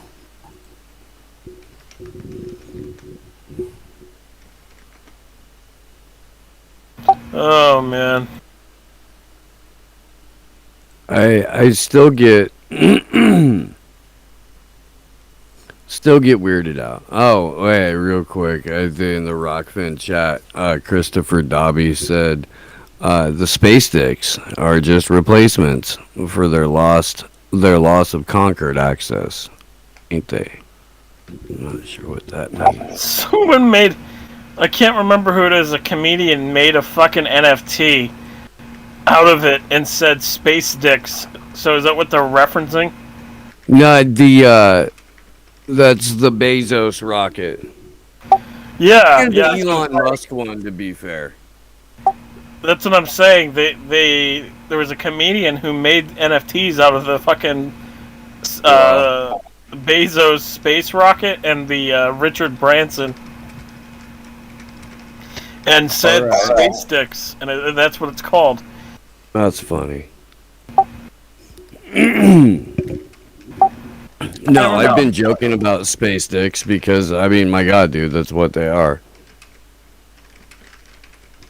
Space dicks. We're not even trying to hide it. Fucking, you get out there and spray paint the Overcompensation Express on the side of the motherfucker.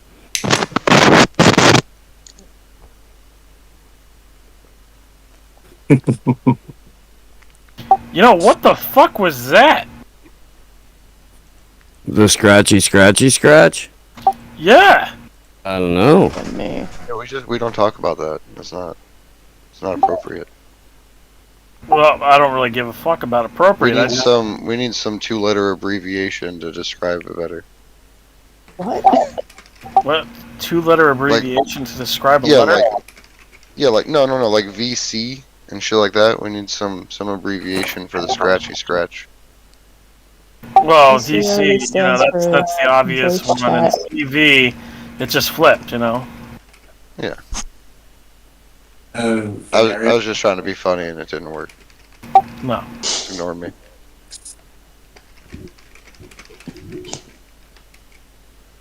You hear about that? You hear about like something else, like some sort of weird fucking fungus and shit like they did in India, but that shit made it over here. Some like weird fungus they can't fucking. It's like it already has like infection. I'm not joking. What? Some weird fungus like fucking hit like DC or some shit in like some nursing home. Yeah, like that weird What? fucking You know, like the black Okay, fungus. so I guess it's the end of the world with all of these. Oh yeah, We're I got a on- better one. Some scientists in a glacier found 33 viruses that have never seen the likes of modern man, and it's in a vial in a lab, waiting for somebody to play with it. This is an ancient glacier. Oh my god, are they fucking I think this. They're like- I gotta stop I myself like to- from saying it. I have to stop myself from saying it, but holy fuck, what are they doing? Research, just like everything Like- else. Research. Did you ever see fucking this is X-Files? normal. You ever see X-Files? Like, there was a fucking episode about this where scientists find a fucking vial of viruses, or they find viruses and put them in a vial and then experiment on them in a lab, and then it fucking escapes. Yeah, there's an episode on that. Yeah, It's called 2020. No, there's a fucking literal episode of X-Files, like, where that happens. But anyway, like, it's literally fucking insanity what they're doing. I mean, like, why? Why would you take viruses that have not touched humanity and allow them the ability to infect a lab worker and then escape? I mean, come on. Science. Haters gonna hate. I would like to call that fucking. I would like to call that assisted genocide. Yep. Aren't I you like- supposed to believe, Ted? I like to say that I'm joking about this one. It was literally all over my newsfeed. I was actually in the showers and listening to you all. That's why I muted myself. What? Oh my god! I hear the echo in the shower right now. Yeah. Echo!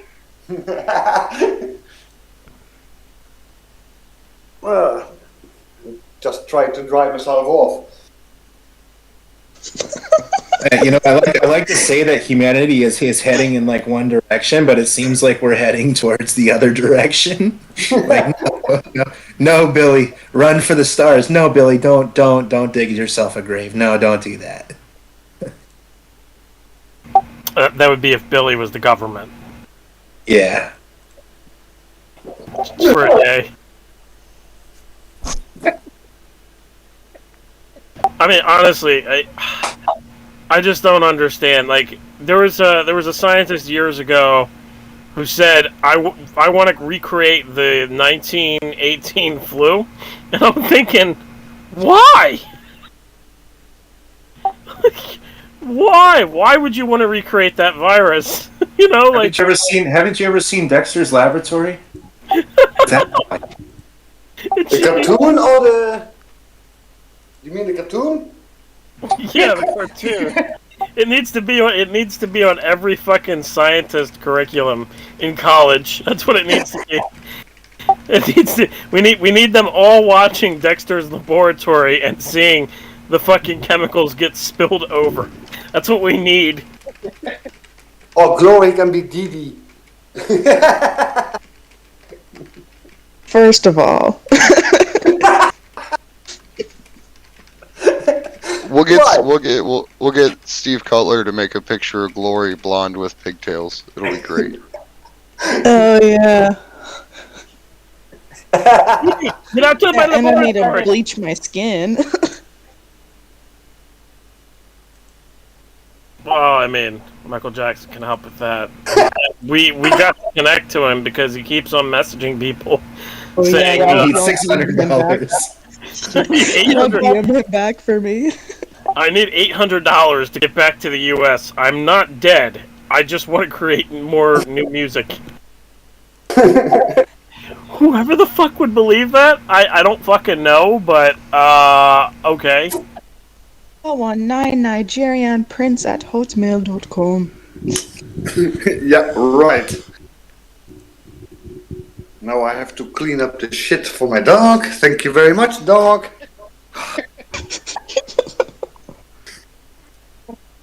she pissed all over the floor here, and now to insult me more, she put a huge deuce on the floor here. I'm so happy with the production quality of this show. Anonymous bites back. Ted's morning routine.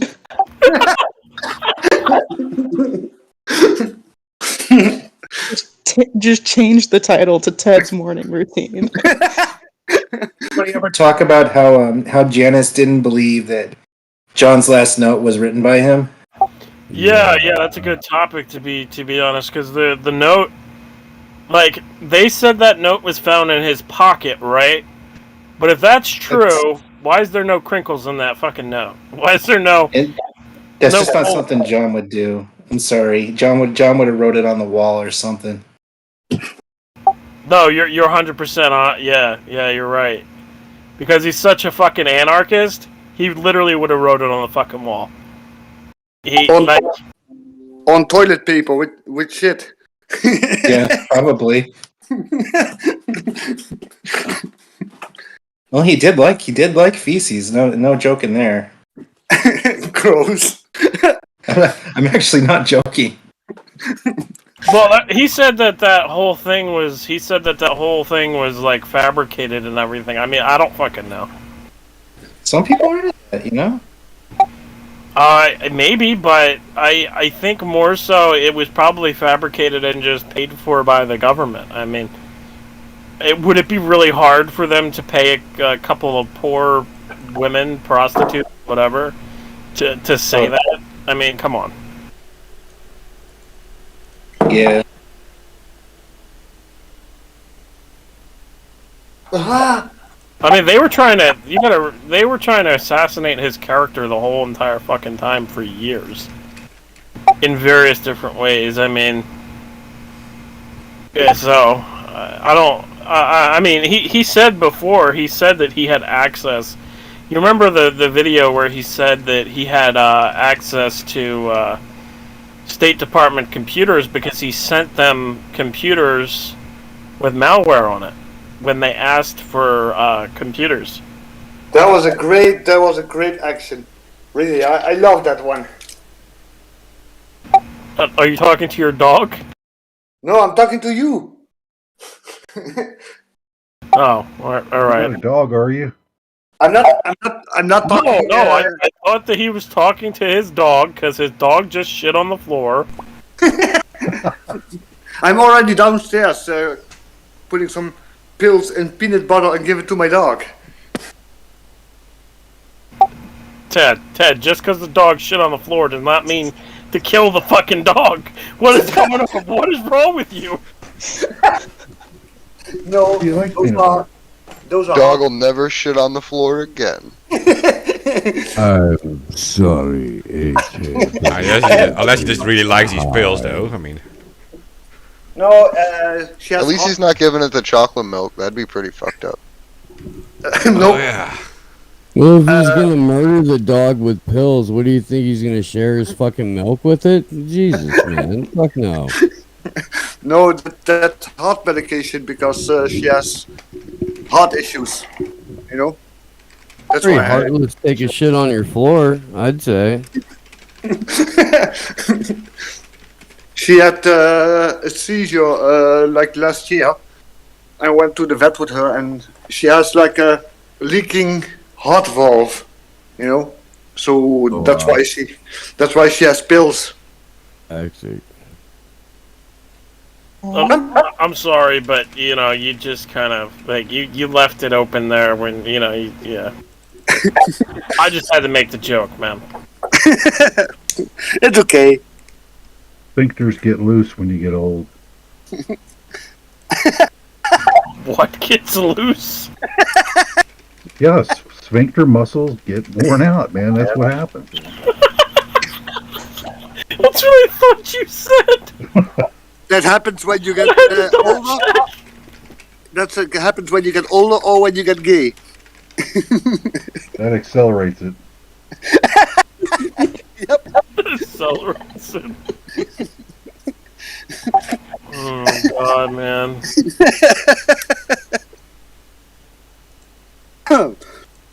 Now, there's several different kinds of sphincter muscles. Now, so just get your mind out of the gutter, if you would. I mean, No, there is not. No comment on that. Apparently, somebody ran the sample file through virus definitions here. Virustotal.com or something. Yeah, virus total. Yeah, somebody ran it. That's all they did? Oh, what big whoop-de fucking dip-de-doo. Yeah, I mean, Pegasus is in there. Oh, sorry. Nothing real juicy. So this thing has like full control over your phone. Yeah, but it exists for a long time already, right? It even shows. Yeah, it says first seen 2019. Yeah, but it even showed up in the WikiLeaks emails already, like 2014. So this is just new upgraded versions. Is that the same Pegasus though? Because like I was saying before we went live. Well, they call it Pegasus, and it was from NSO Group. They mentioned NSO Group and Pegasus in the emails. So. Interesting. Okay. Interesting. I didn't see those. I was told actually a few months ago about a spyware called Pegasus, and this came from a source who was basically involved in the whole Promise article that I wrote. So basically, they sent me an email. I said this before the show went live, but they said about look into Pegasus, and I was like, I didn't respond back to it or anything because I've been so busy, but I did see that email, and I was wondering if it's the same Pegasus or if it was a different Pegasus, or I just found it interesting that I was kind of basically tipped off on it months ago, and this was the same, one of my same sources who gave me information on Promise. So, well, I hope there is only one Pegasus, not several. The name Pegasus could be used multiple times. That's the thing. I mean, like, it could be used multiple times. I'm pretty sure there was an Operation Pegasus too. Speaking of, did you hear about this fucking eBay shit that was going on, where eBay employees were fucking cyber stalking people? Yeah, I heard about that months ago. I was like, what the fuck? Yeah, it's I believe it's still being fought out in court, but yeah, it looks like they're in some deep shit.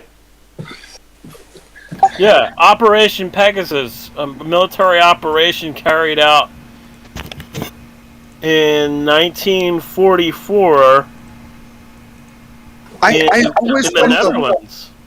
I always wonder who thinks out those names, right? All those operations, they have like this weird names all the time. Well, Pegasus isn't. Oh my god. Greek.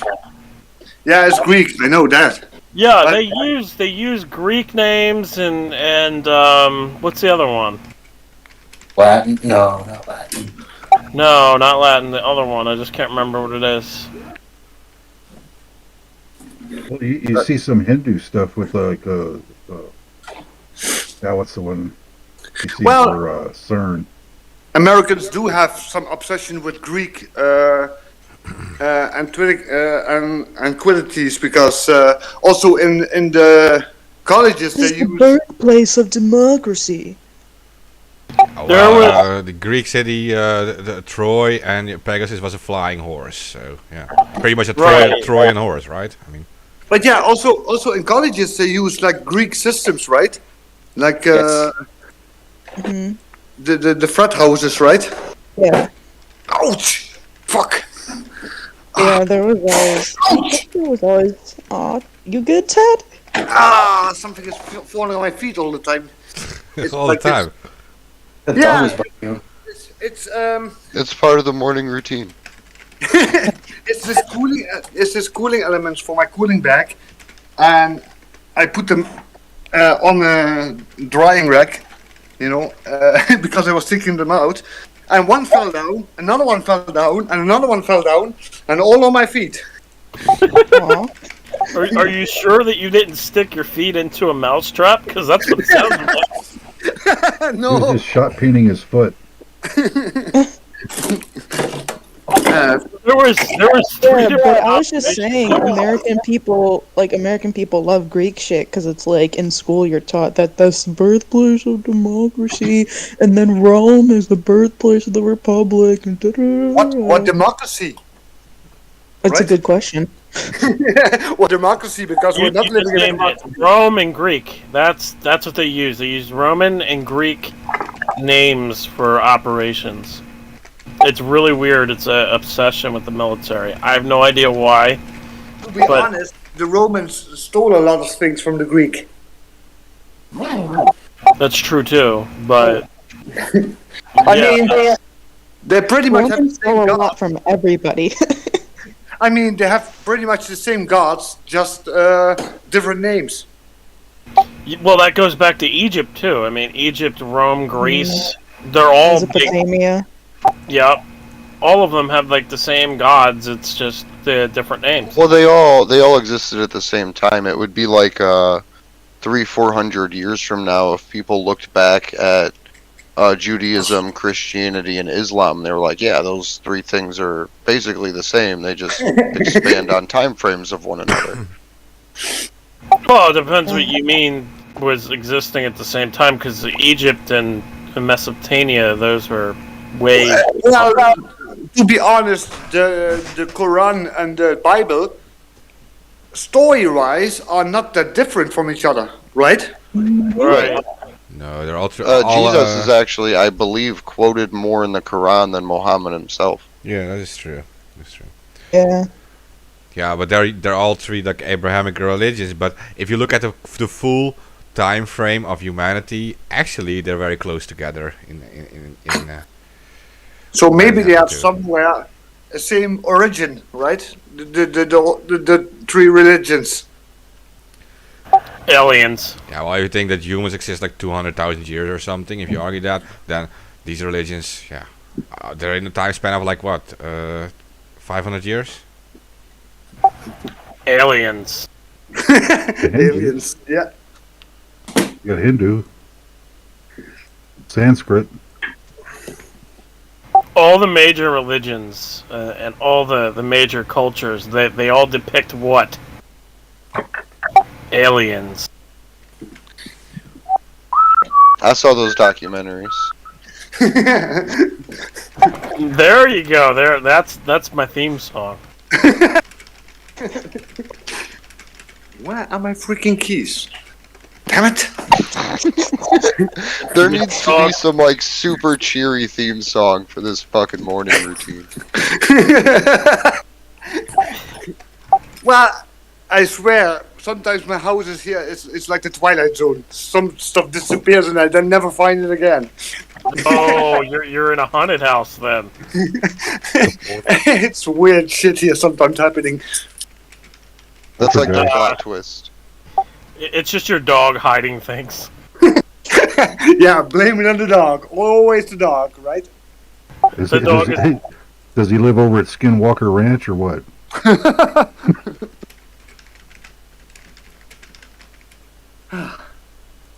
Yeah, it's like the Outer Limits or the Twilight Zone here. What the hell? What the fuck? Yes. You good, Ted? Seriously, I could swear I could hear somebody walking outside, and I look outside, and nobody is there. I was like, what the fuck? Am I Is getting that a crazy? normal part of the Somebody's routine? paranoid. You live in a haunted house, my friend. Seriously, I swear I hear somebody walking, and It's because I talked about the spirits. Oh, yeah. I looked outside because I had the front door open. I'm standing actually in front of the door, you know. I could hear somebody walking outside on the little pebbles, and I looked outside and nobody there. You know, what the hell? You know. I called the spirits out, and they're fucking with you. It's Thor. He's stalking you. Yeah. Right? from Did you hear what Alamo said? No? I know you didn't. It's Thor. He's stalking you. My God! No! No! So I gotta ask you a question before you leave, okay? Would you rather be haunted by a ghost or stalked by Thor? Hunted by ghosts. Yeah. Hunted by ghosts. What if the ghost is like the meanest fucking ghost ever and it's gonna scratch the shit out of you? Doesn't matter. Rather the ghost Doesn't than matter. he will. Oh, man. He will follow me and like, let me finish, let me finish, let me finish, let me finish. Right?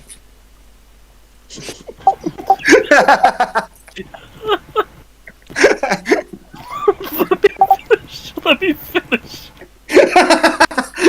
Yeah, that's his stalking way, following somebody. Let me finish, let me finish, let me finish. Oh my god.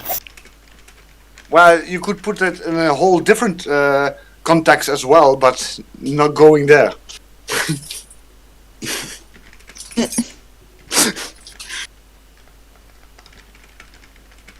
Good luck with the ghost. Yeah, really, it's crazy here. What I was doing? Damn it! Thank you. You're looking for your keys. You're leaving. Yeah, I got them in my hand now. Okay. Yeah, did you clean up the dog shit? Yep, Okay. that's done. Do you got liter 3 of the chocolate milk? I'm still working on Lilo 2, so Okay. I'm not. I think you're ready to go, buddy. I don't know what else you could have possible to do. I already showered with you. Did you brush your teeth? Yeah. He said we already showered. Oh man, I had to point that one out. Oh shit, that was funny. That sounds so wrong. Hey, you're the one that Let's brought us boost to the the audio, shower. my friend. Well, I had the courtesy to mute myself, so you didn't have to listen to Well, it. yeah, we didn't have to hear you. Tad. Yeah, we didn't have to hear you singing in the shower and scrubbing rubber ducky. Yeah, we know. He's in there like, you spin me right round, baby, right round. Oh shit. There's a water shortage. Not where I am. Actually, there's a huge flooding where he is. Yep. So there's enough water here. Too much, actually. Well, I mean, you got enough to go get a shower outside. Hey, skinny dip outside now. And when the cops come, you just say, splish splash, I was taking a bath. Oh my god. What the fuck? Yeah, this is getting more and more ridiculous here. Oh, I can keep going. You have to do something outrageous and then claim some right. See, you're not getting this, man. You just got to make it up as you go. Oh yeah, now I know what I want to do. You just gotta say, where in the law does it say that you're not allowed to take a bath outside? Yeah, you got rights, man.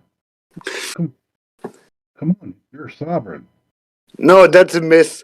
Because we only have rights when it fits them, right? But, well, yeah, but that's fine. You were just taking a bath. I'm You just weren't naked saying. in public.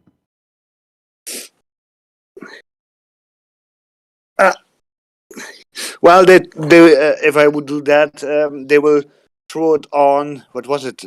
Public indecency. But Not if you have a bar of soap with you, it's okay. But I'm not picking it up. You could argue it's like an attempt to become decent. I think what you mean is you shouldn't drop the soap. Not in a certain company.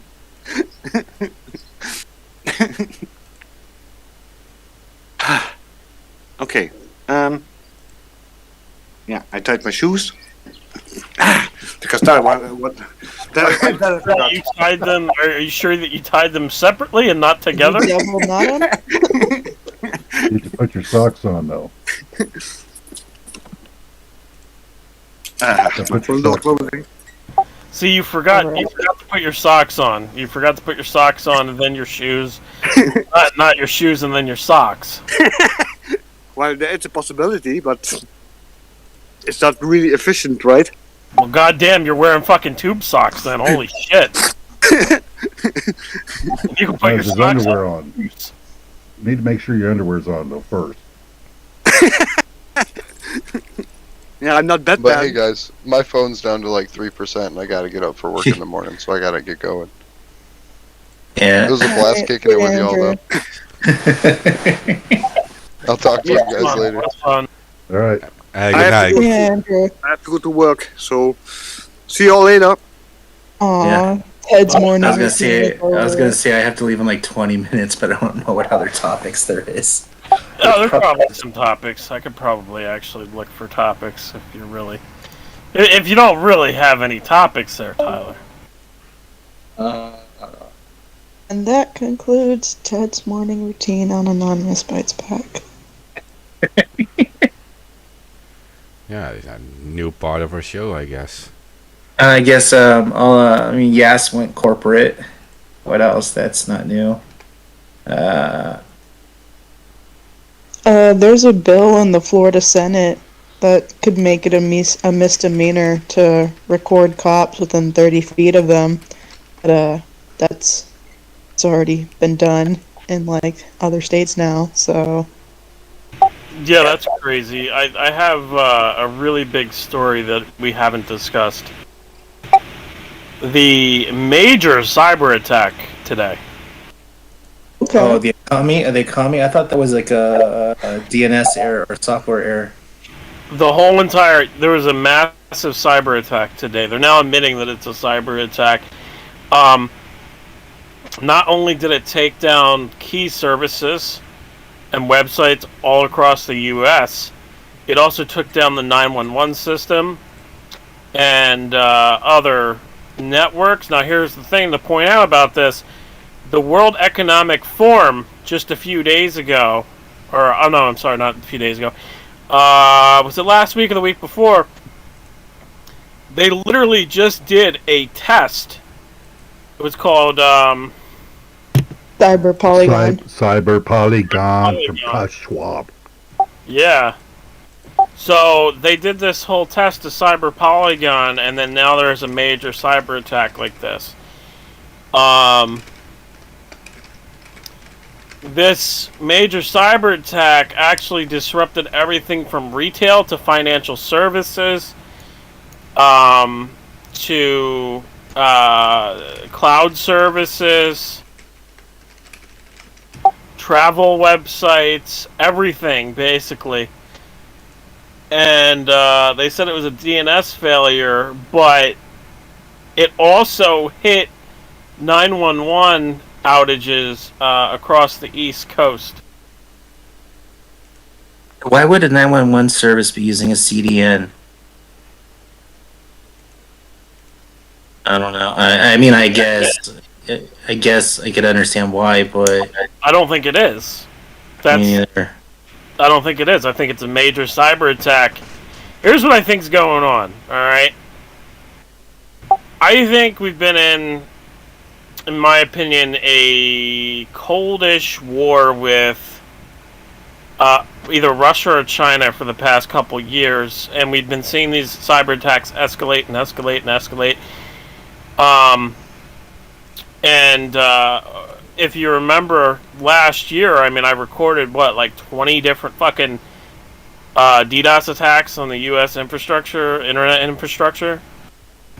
So I kind of feel like we've been in like a Cold War with either Russia or China, with China being the number one, in my opinion. because of everything that's been going on with China. So let's say the U.S. Well, first I have to get some background.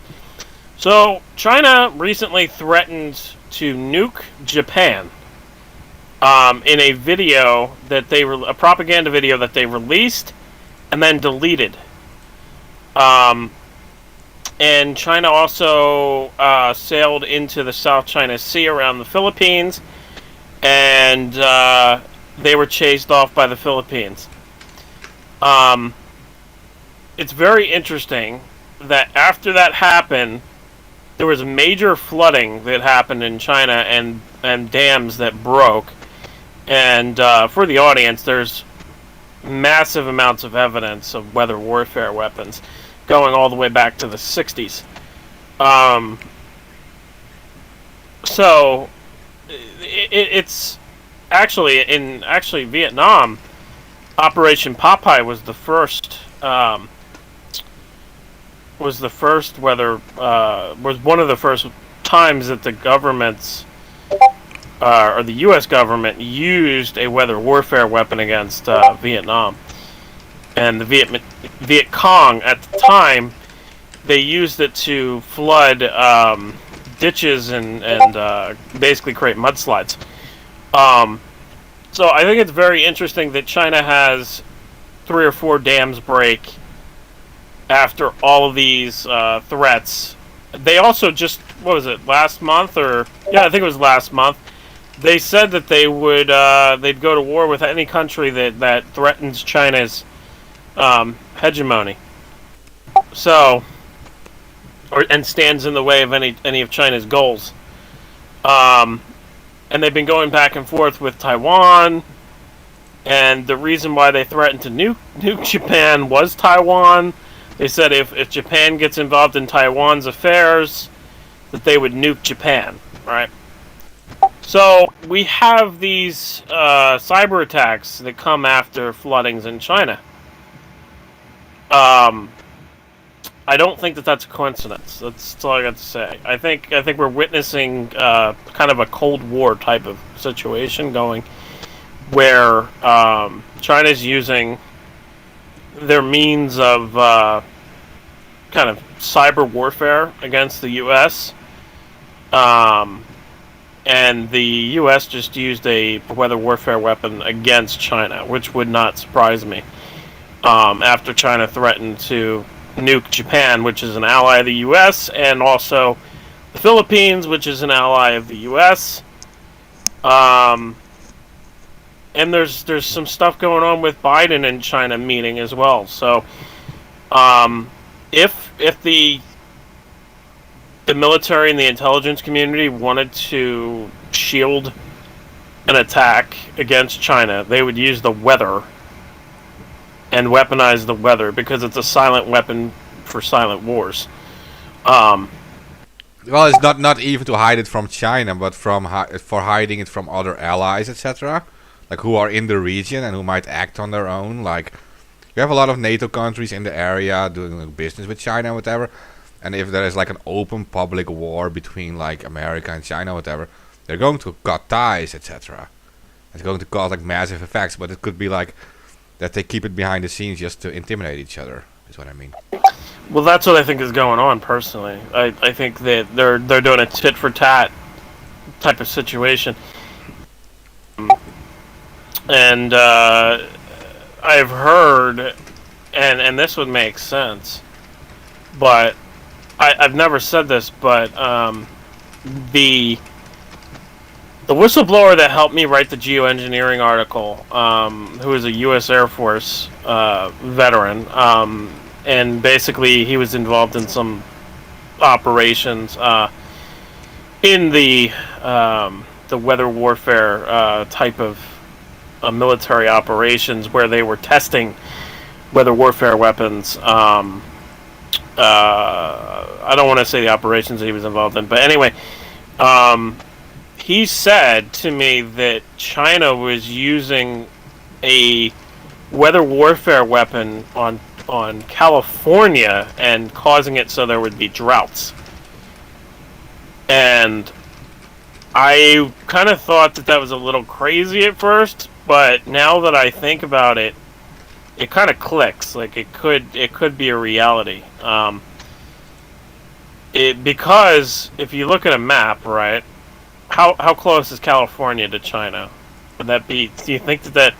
I mean, well, obviously it's thousands and thousands of miles, but point being is that it's the closest target to China from the U.S. And if they did stop rain for the Olympics, and when was it? 2012, 2013, somewhere around that time period. So, if that's the case, and they really are like causing a drought in California, I mean that would mean that the U.S. and China have been kind of at war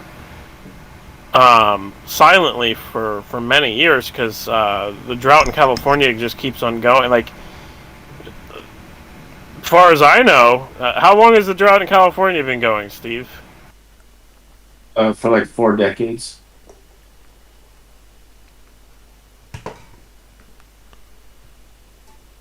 I just find it very interesting.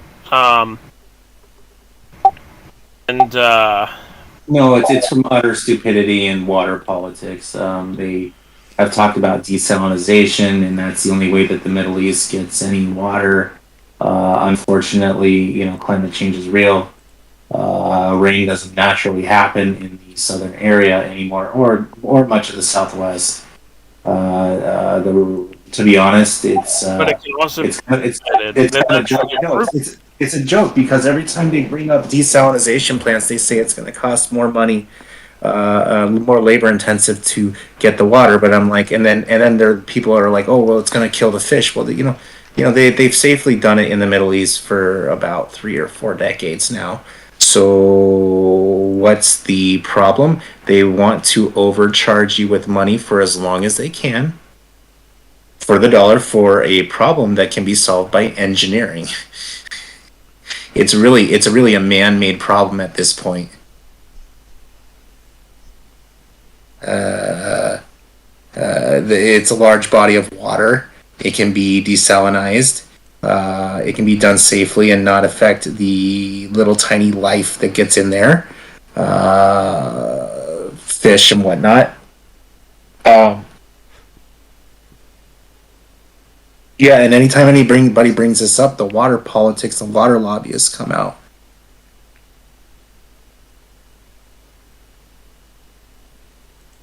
water lobbyist. You remember when they put water futures on fucking Wall Street? Well, you think I think I'm joking, but like it's really like I've heard the argument several times, in the state, and it's almost ridiculous that they haven't done this. There's only like one water down desalination plant in the whole fucking state, and it's in Coronado, and it's only meant to help like a couple thousand houses, and it's not even done on an industrial scale. So it gets to this point. But you see, here's the problem, is that when you do desalination, you end up with salt. The salt will pay for you sell the salt, right?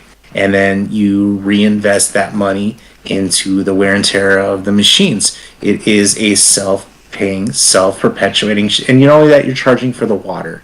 So, like, when they say that it's cost too much and it's too expensive, it's a fucking cop-out.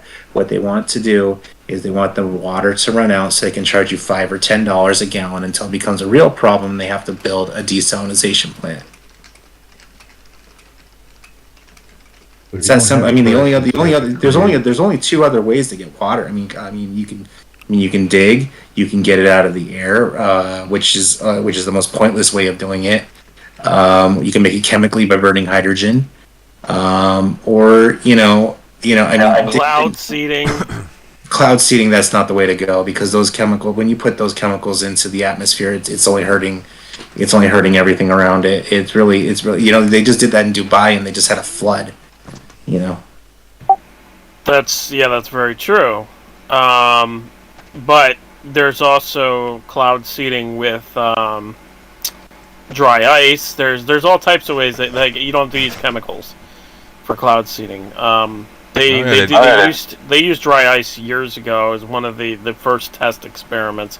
I think it was Project Cirrus.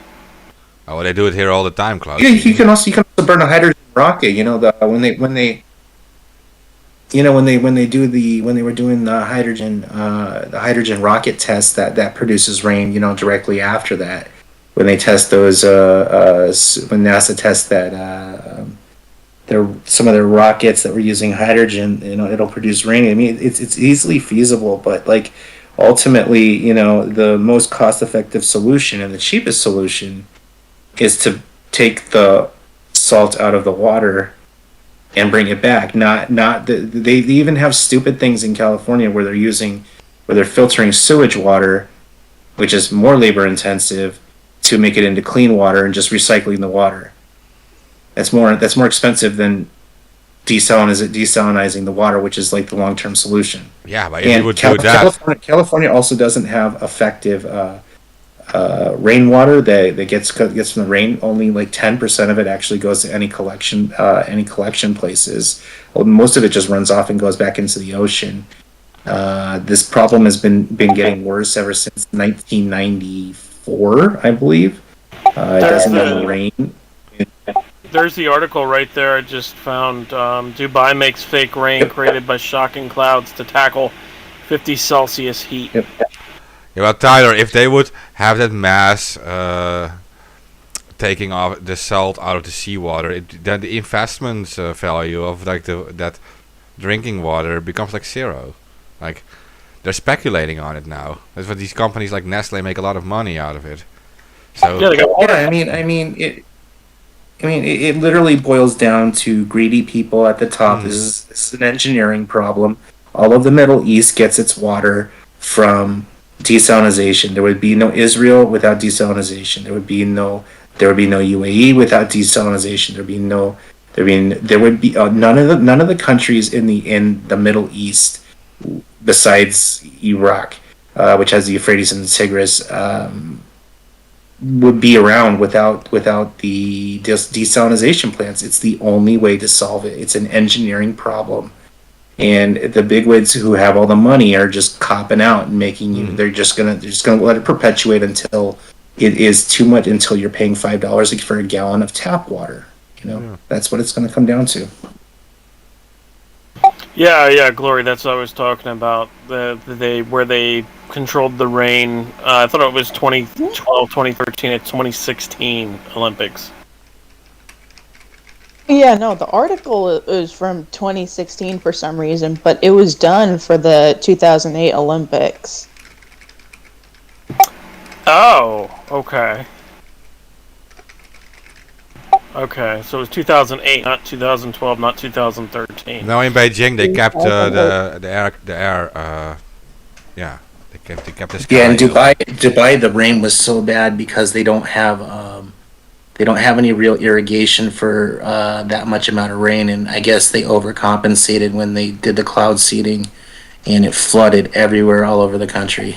Well, that's the thing too. I mean, they don't know what they're messing with. Again, let me just remind our governments: this whole thing that we are in now is because you were experimenting in a lab and allowing this lab to exist and messing with nature. Now you want to mess with nature in another way? Well, cloud seeding is not a big secret in here. I mean, they do it in here all the time, like at airports, etc., on a small scale to just keep the runways clean. Yup. So yeah, it is not a huge secret. In Moscow, that's actually a military secret, believe it or not. Yeah, they've been doing it in China for like quite a long time. It's the only way that they can get their crops like legit water, especially in areas where there's not much rain. But I mean, like AK said, you mess with nature, and nature will mess with you back. Oh yeah. But that's what I'm saying, that they're messing with nature, and they don't know what the effect is going to be, right? So when they cloud seed, okay, they do it in excessive amounts, and when they do that, they don't know what's going to happen. It's an experiment. That's what I'm trying to put out there.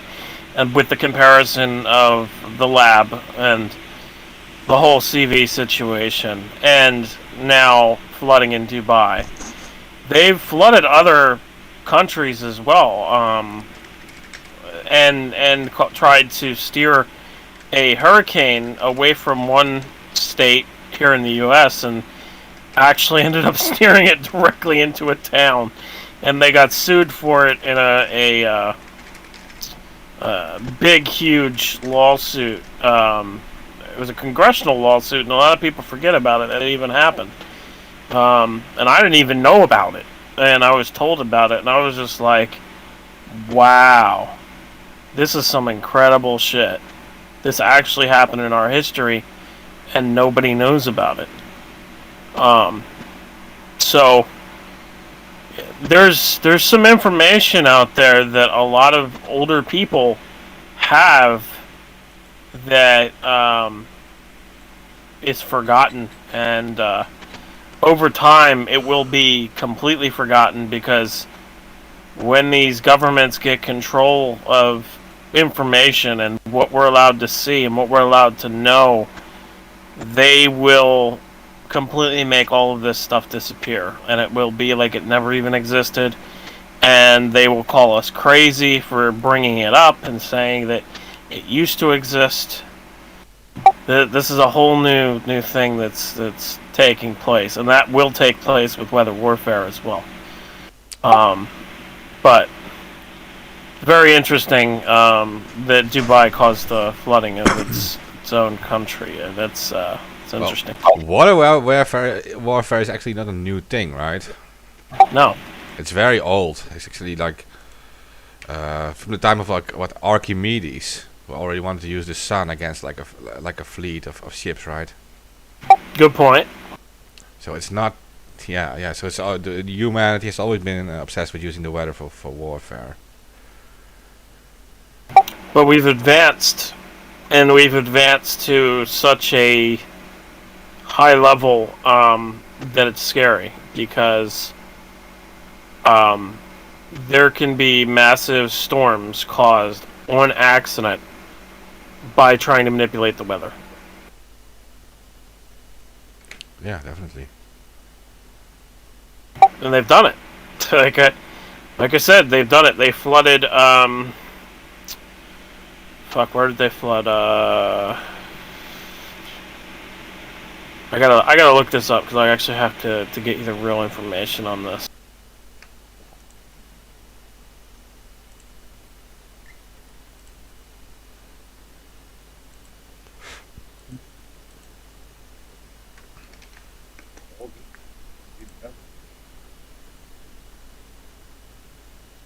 Alright, 1 second.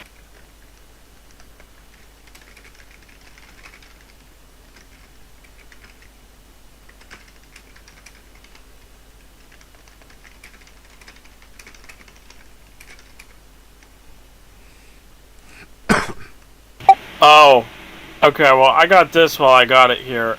There's actually a New York Times report that says a U.S.-Soviet ban on weather use for war is near, and this is in 1975. Alright. Yeah, this stuff that, like I said, this stuff that I was given is some crazy level shit that I've never knew existed. And when I found it, I was like, what the fuck, man? Like, holy shit. You know, like, wow.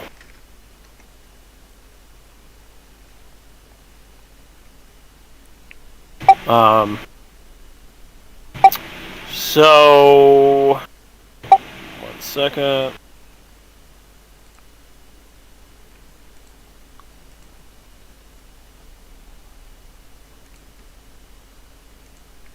Oh, here's another example.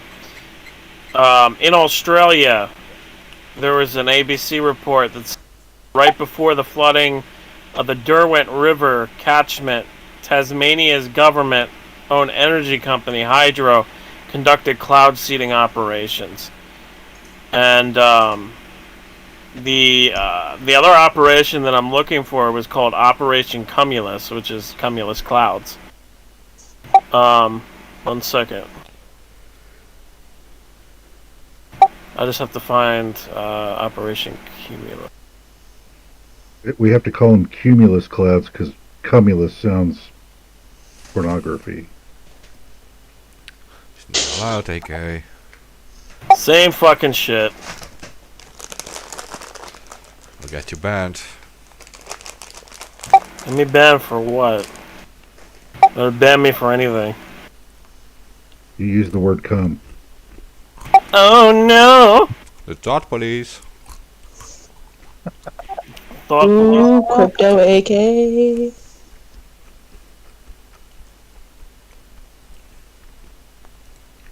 Why can't I fucking find it?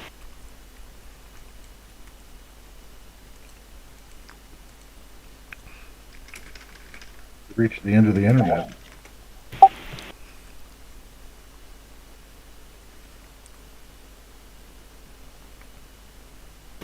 Ah, found it.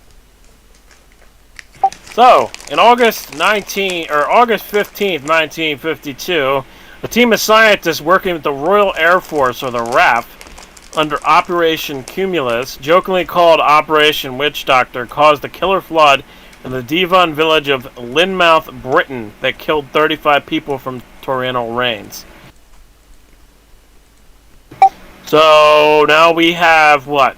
1, 2, 3, 4 times that there's been problems with cloud seeding. Probably shouldn't be doing it.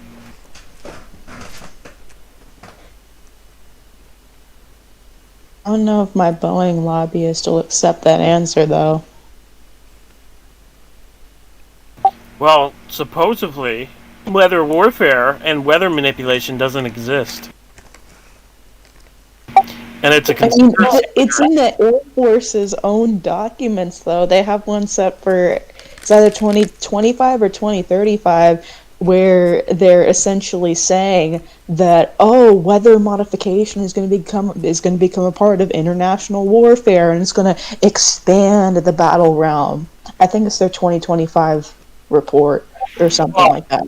Well, that's what Secretary William Cohen said in a statement. He said other terrorists are engaged in even an eco-type of terrorism, whereby they can alter the climate, set off earthquakes, volcanoes remotely through the use of electromagnetic waves. So there are plenty of ingenious minds out there that are at work finding ways in which they can wreak terror upon other nations. It's real, and that's the reason why we have to intensify our counterterrorism efforts, is what Mr. U.S. Defense Secretary William Cohen said in 1997. So the thing is, I could just keep on fucking going on this. Like, the Wall Street Journal reported in 1992 that a Russian company known as Elite Intelligent Technologies had weather control equipment for sale, and they used the advertising slogan "Weather Made to Order" in the Wall Street Journal, and this is in 1992.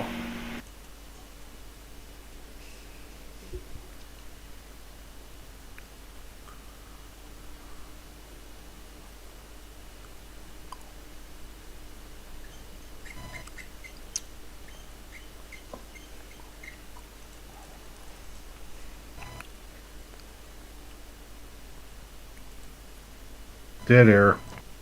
Yeah, well, what was that? That was a snore. That's a snore. Yeah, it's dead air.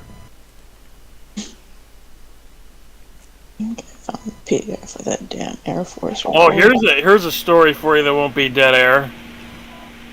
Pack of men wanted for 28 armed robberies in NYC. Damn, been busy. You know, times are tough. I mean, No, you're right. You're right, and things are getting crazy in the cities. You remember, like, years ago, how we were saying stay away or get away from the cities, the major cities?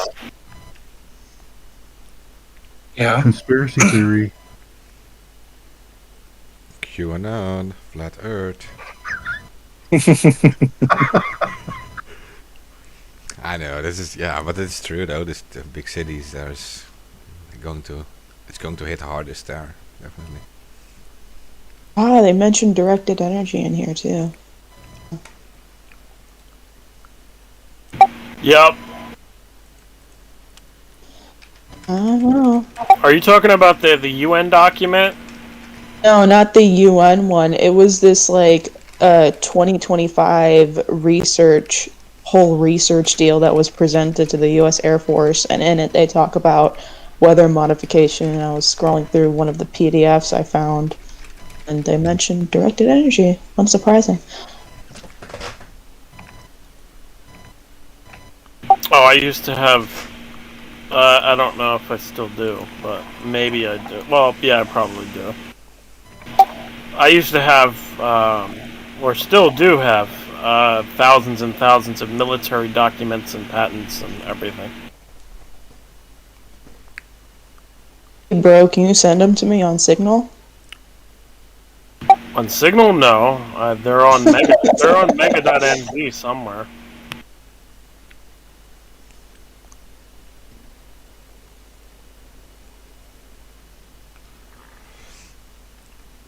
But I mean, I had everything from like suppressed technology and stuff like that. Like, yeah, don't ask me how I got those documents.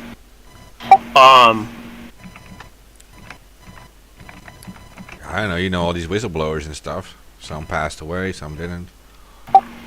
You're right. You're very right about that. I know a lot of fucking people. I'm probably one of the most weaponized individuals.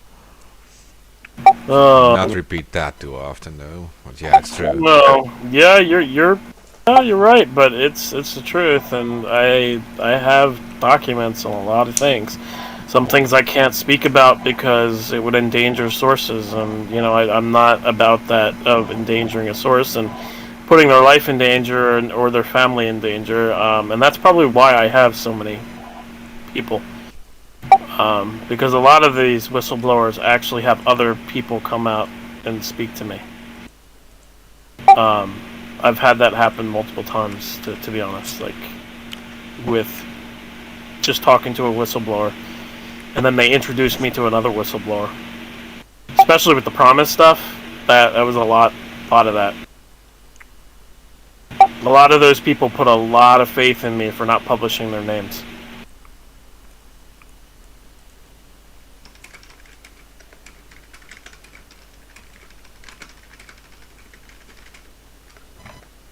I'm looking through headlines, by the way, if you know why there's dead air and I'm quiet.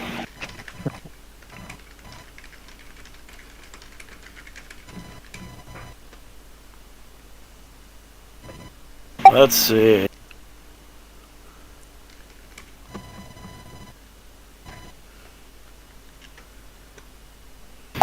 Tucker Carlson sparks outcry for calling Capitol Police officer angry left-wing activist. What? Hate speech. That was hurtful. Bro, what? Why are you saying that a police officer is an angry left-wing activist? No, those are authoritarian fucking tools. They're not activists. And they don't give a fuck about politics either. They're just fucking doing their job serving the government. I mean, like, what the fuck, man?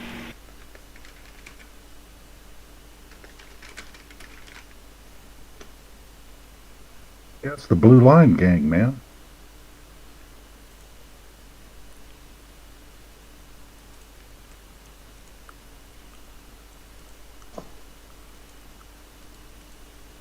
Well, as a conservative, you're supposed to get behind the police. Food shortages in Great Britain. Oh, that's interesting, and that's not good.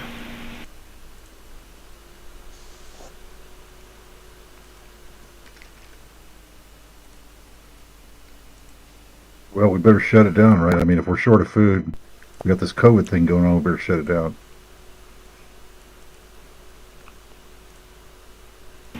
Shut down eating? Yeah, or maybe just maybe not stop the fucking trucks from coming into the UK because of the whole COVID stuff. Yeah, I mean, if you're non-essential, you don't get a job. So what do you need food for?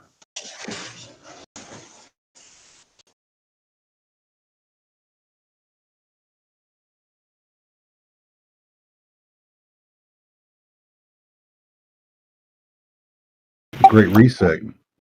Italy to require pass for several activities.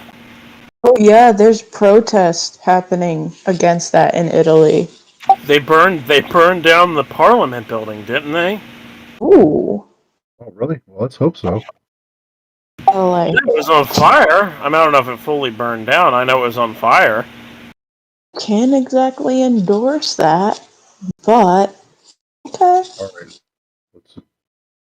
Let's take that action and and build upon it. Well, I mean, the same thing has already been happening in like France and Greece had huge numbers the past couple days protesting against the freaking jab policies.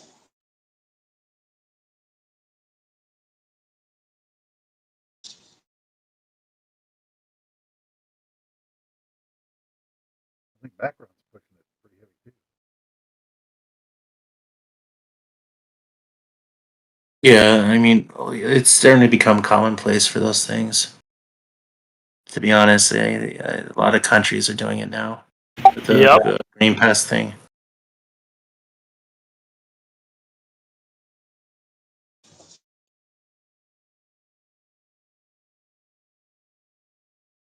We have Oh, okay.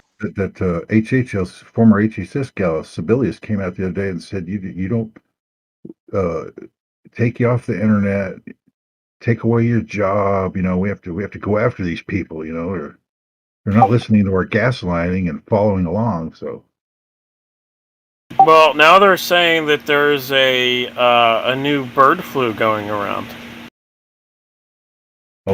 just shut it down, man. Shut the economy down. That's the only And solution. it's killing, and it's apparently killing thousands and thousands of birds.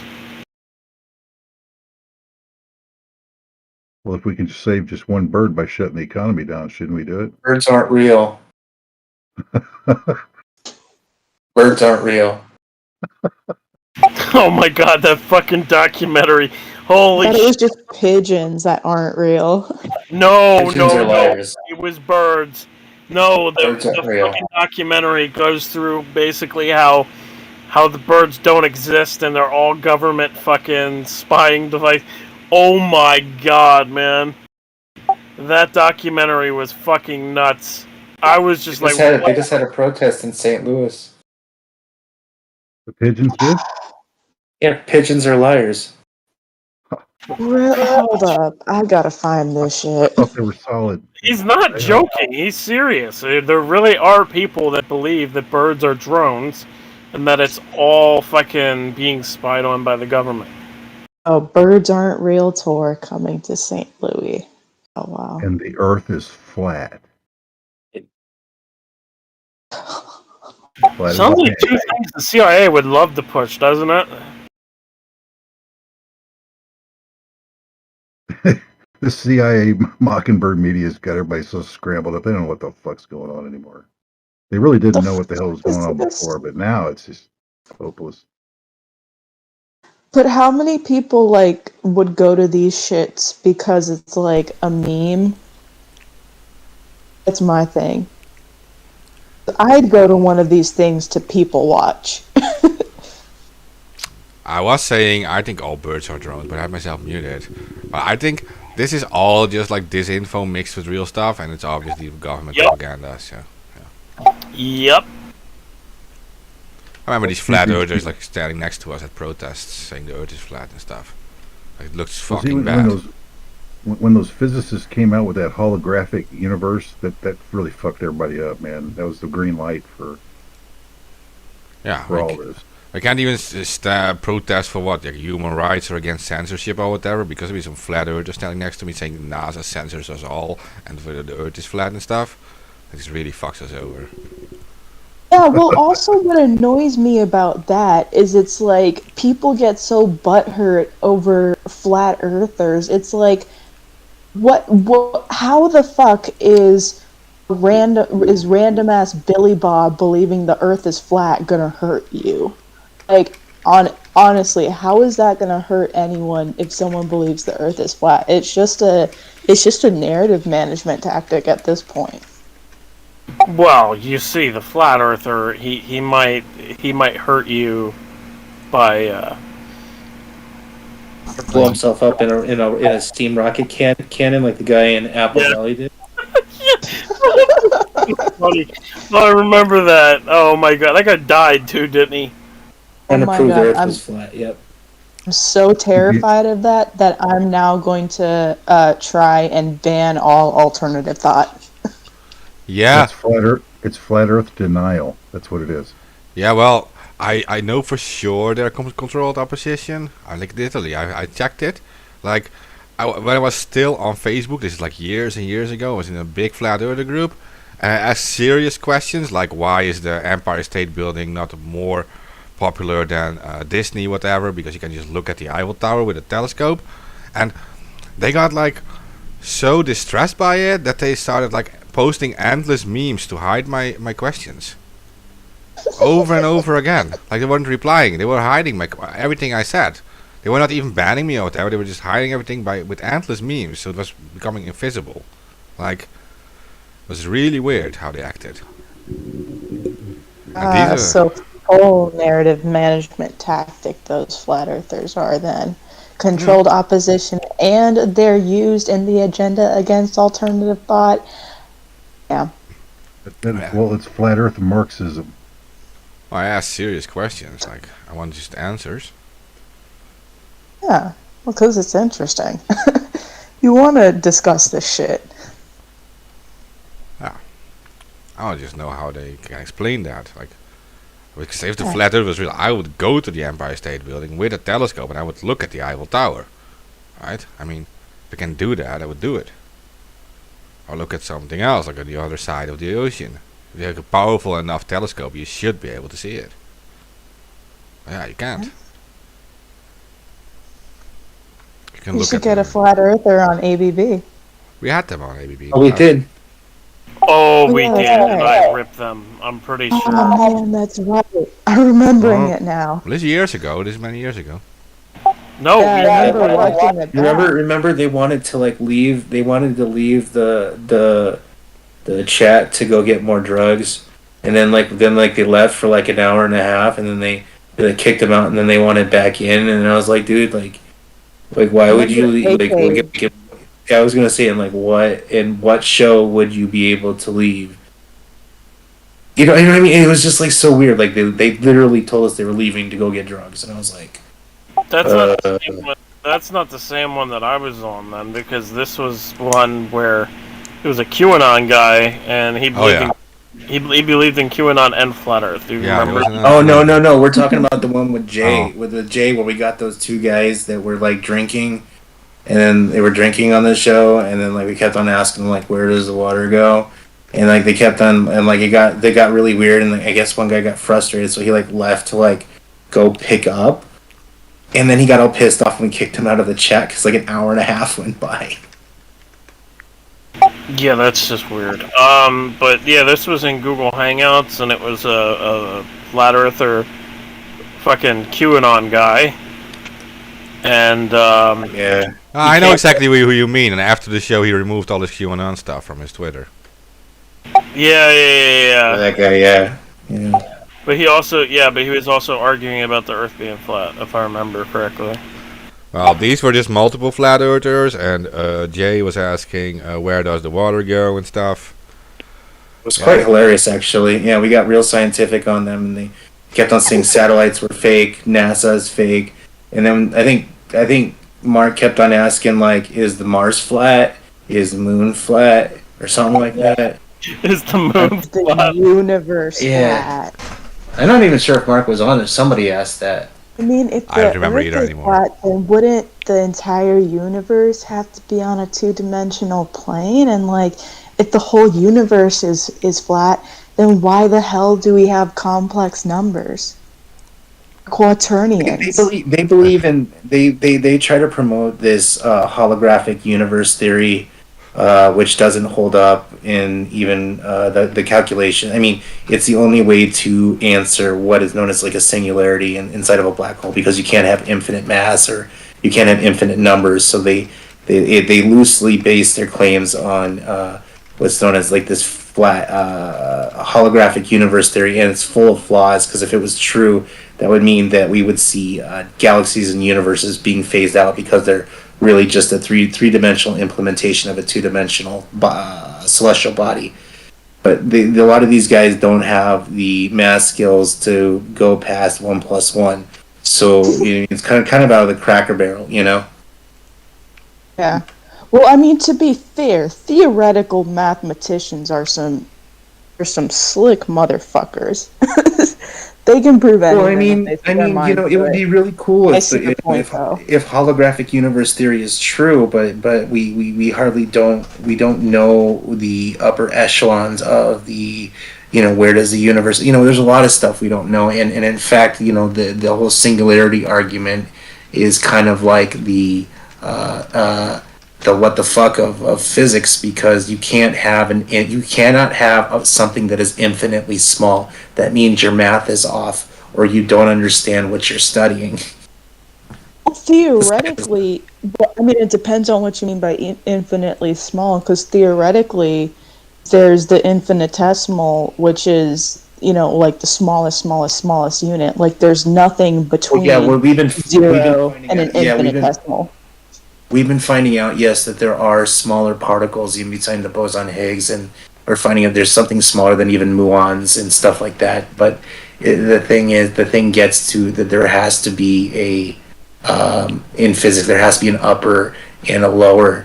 And when you have a singularity, like this means that there's something that just gets infinitely smaller.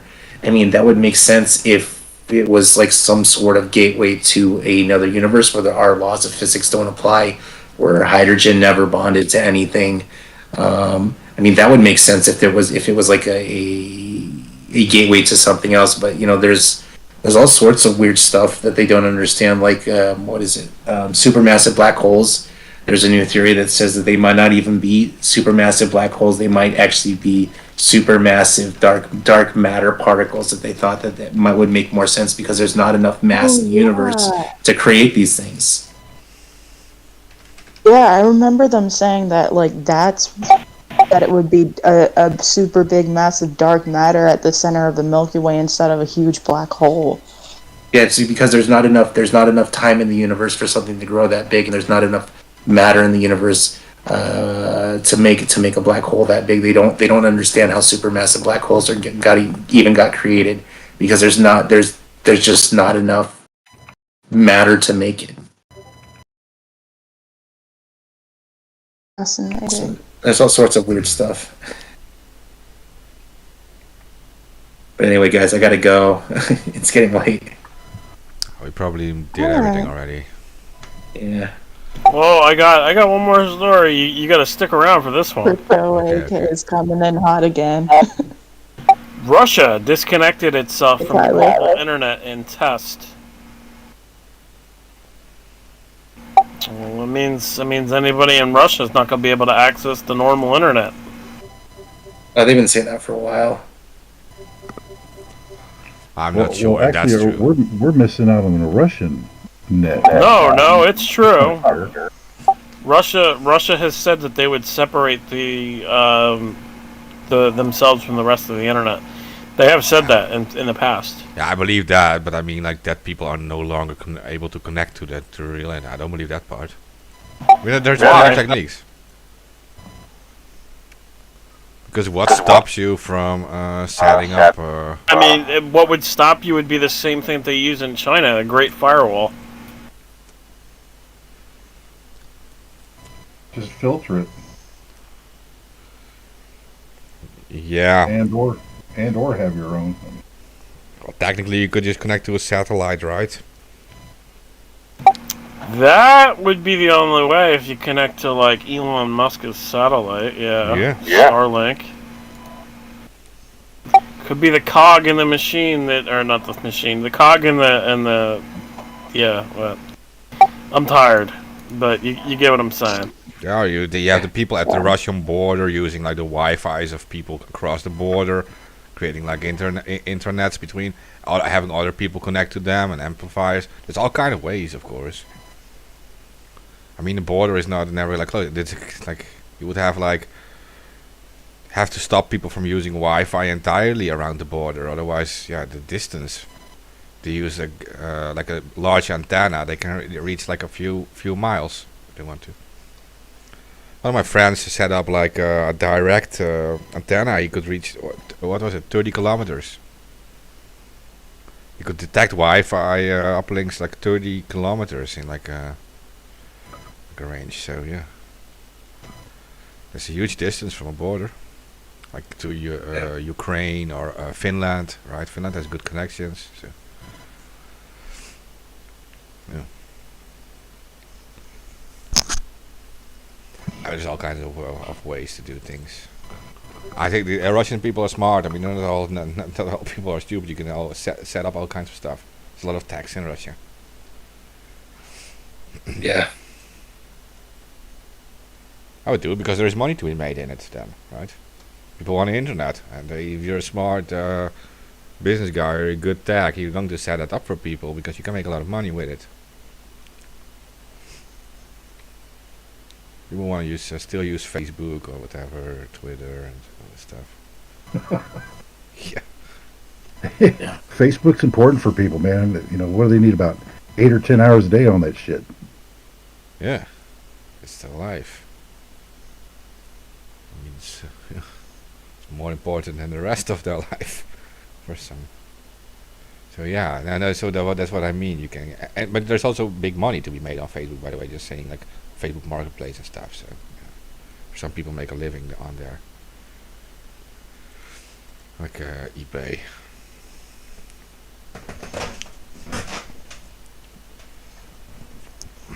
Yeah.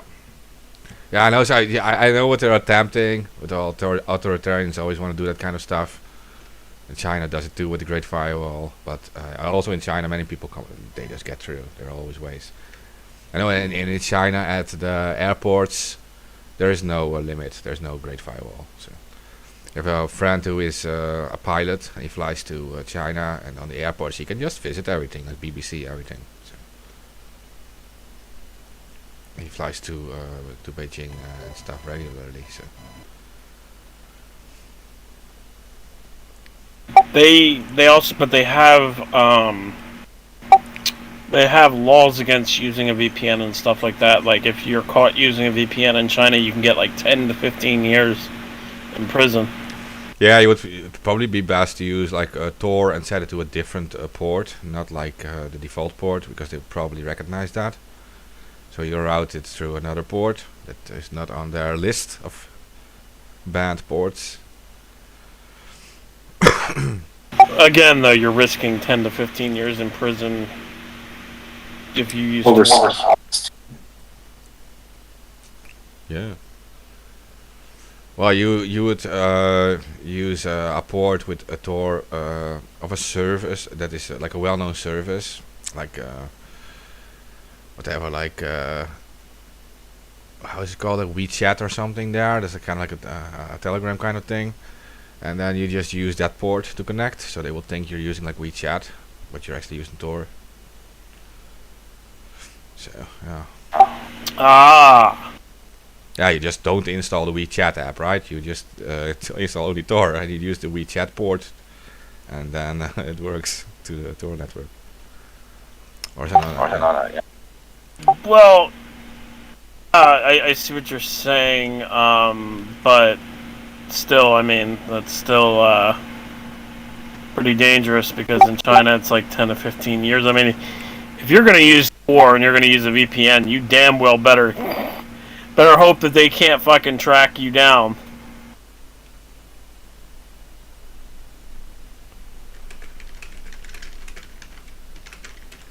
That's another thing too. How would you get the software for Tor into China besides buying it on a black market?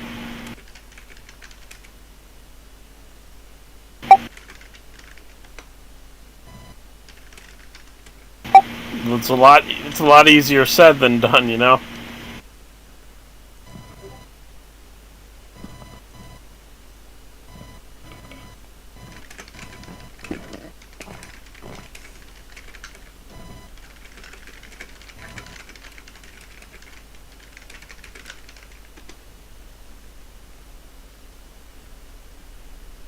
Or could just spin up a server over there.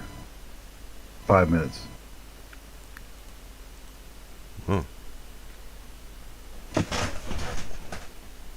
Yeah, you can use all kinds of methods to do things.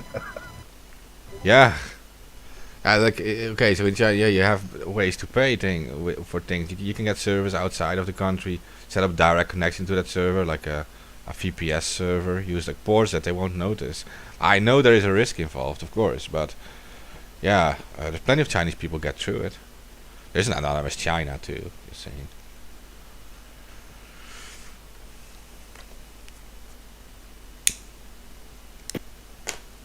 I'm just saying it's a lot harder to do for them than it is for us, you know?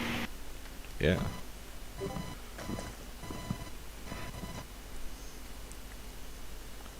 I don't know what I would do in this situation. I would probably find a way though. I mean, even if it's a huge risk.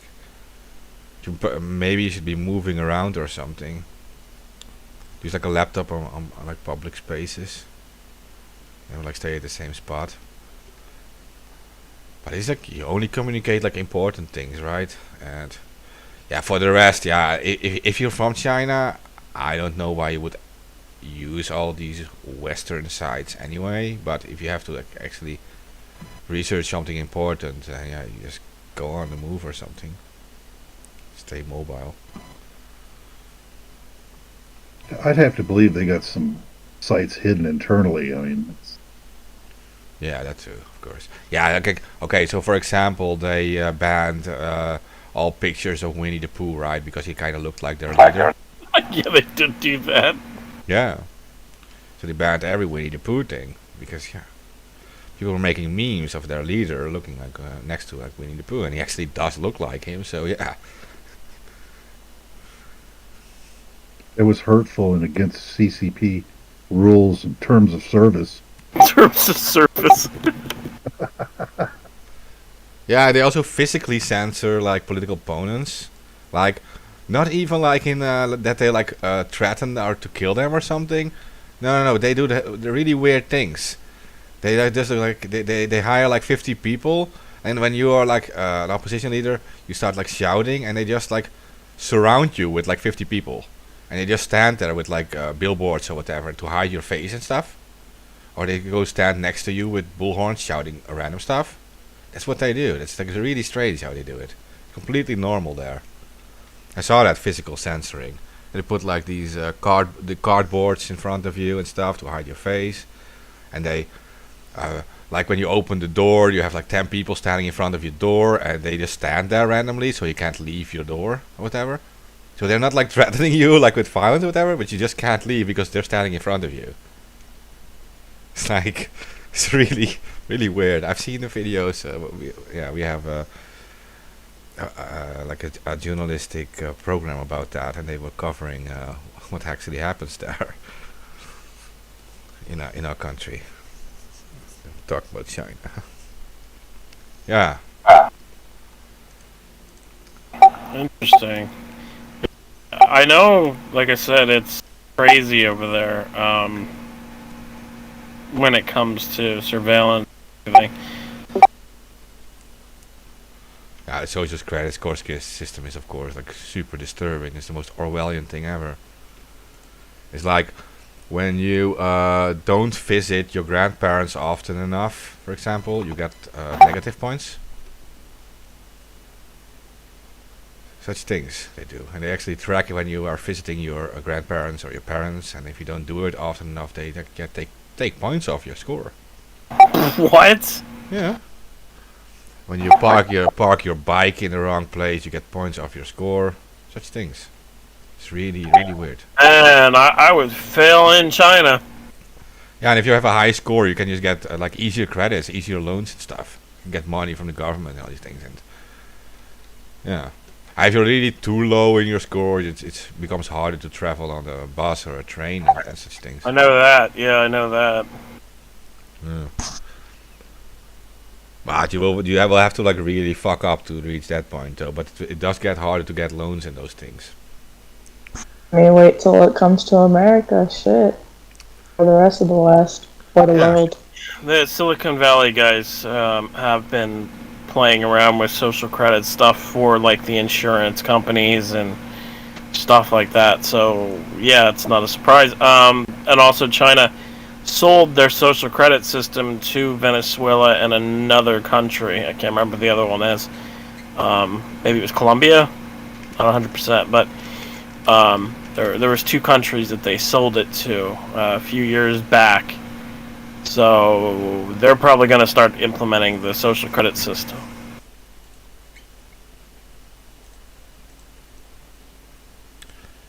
Yeah.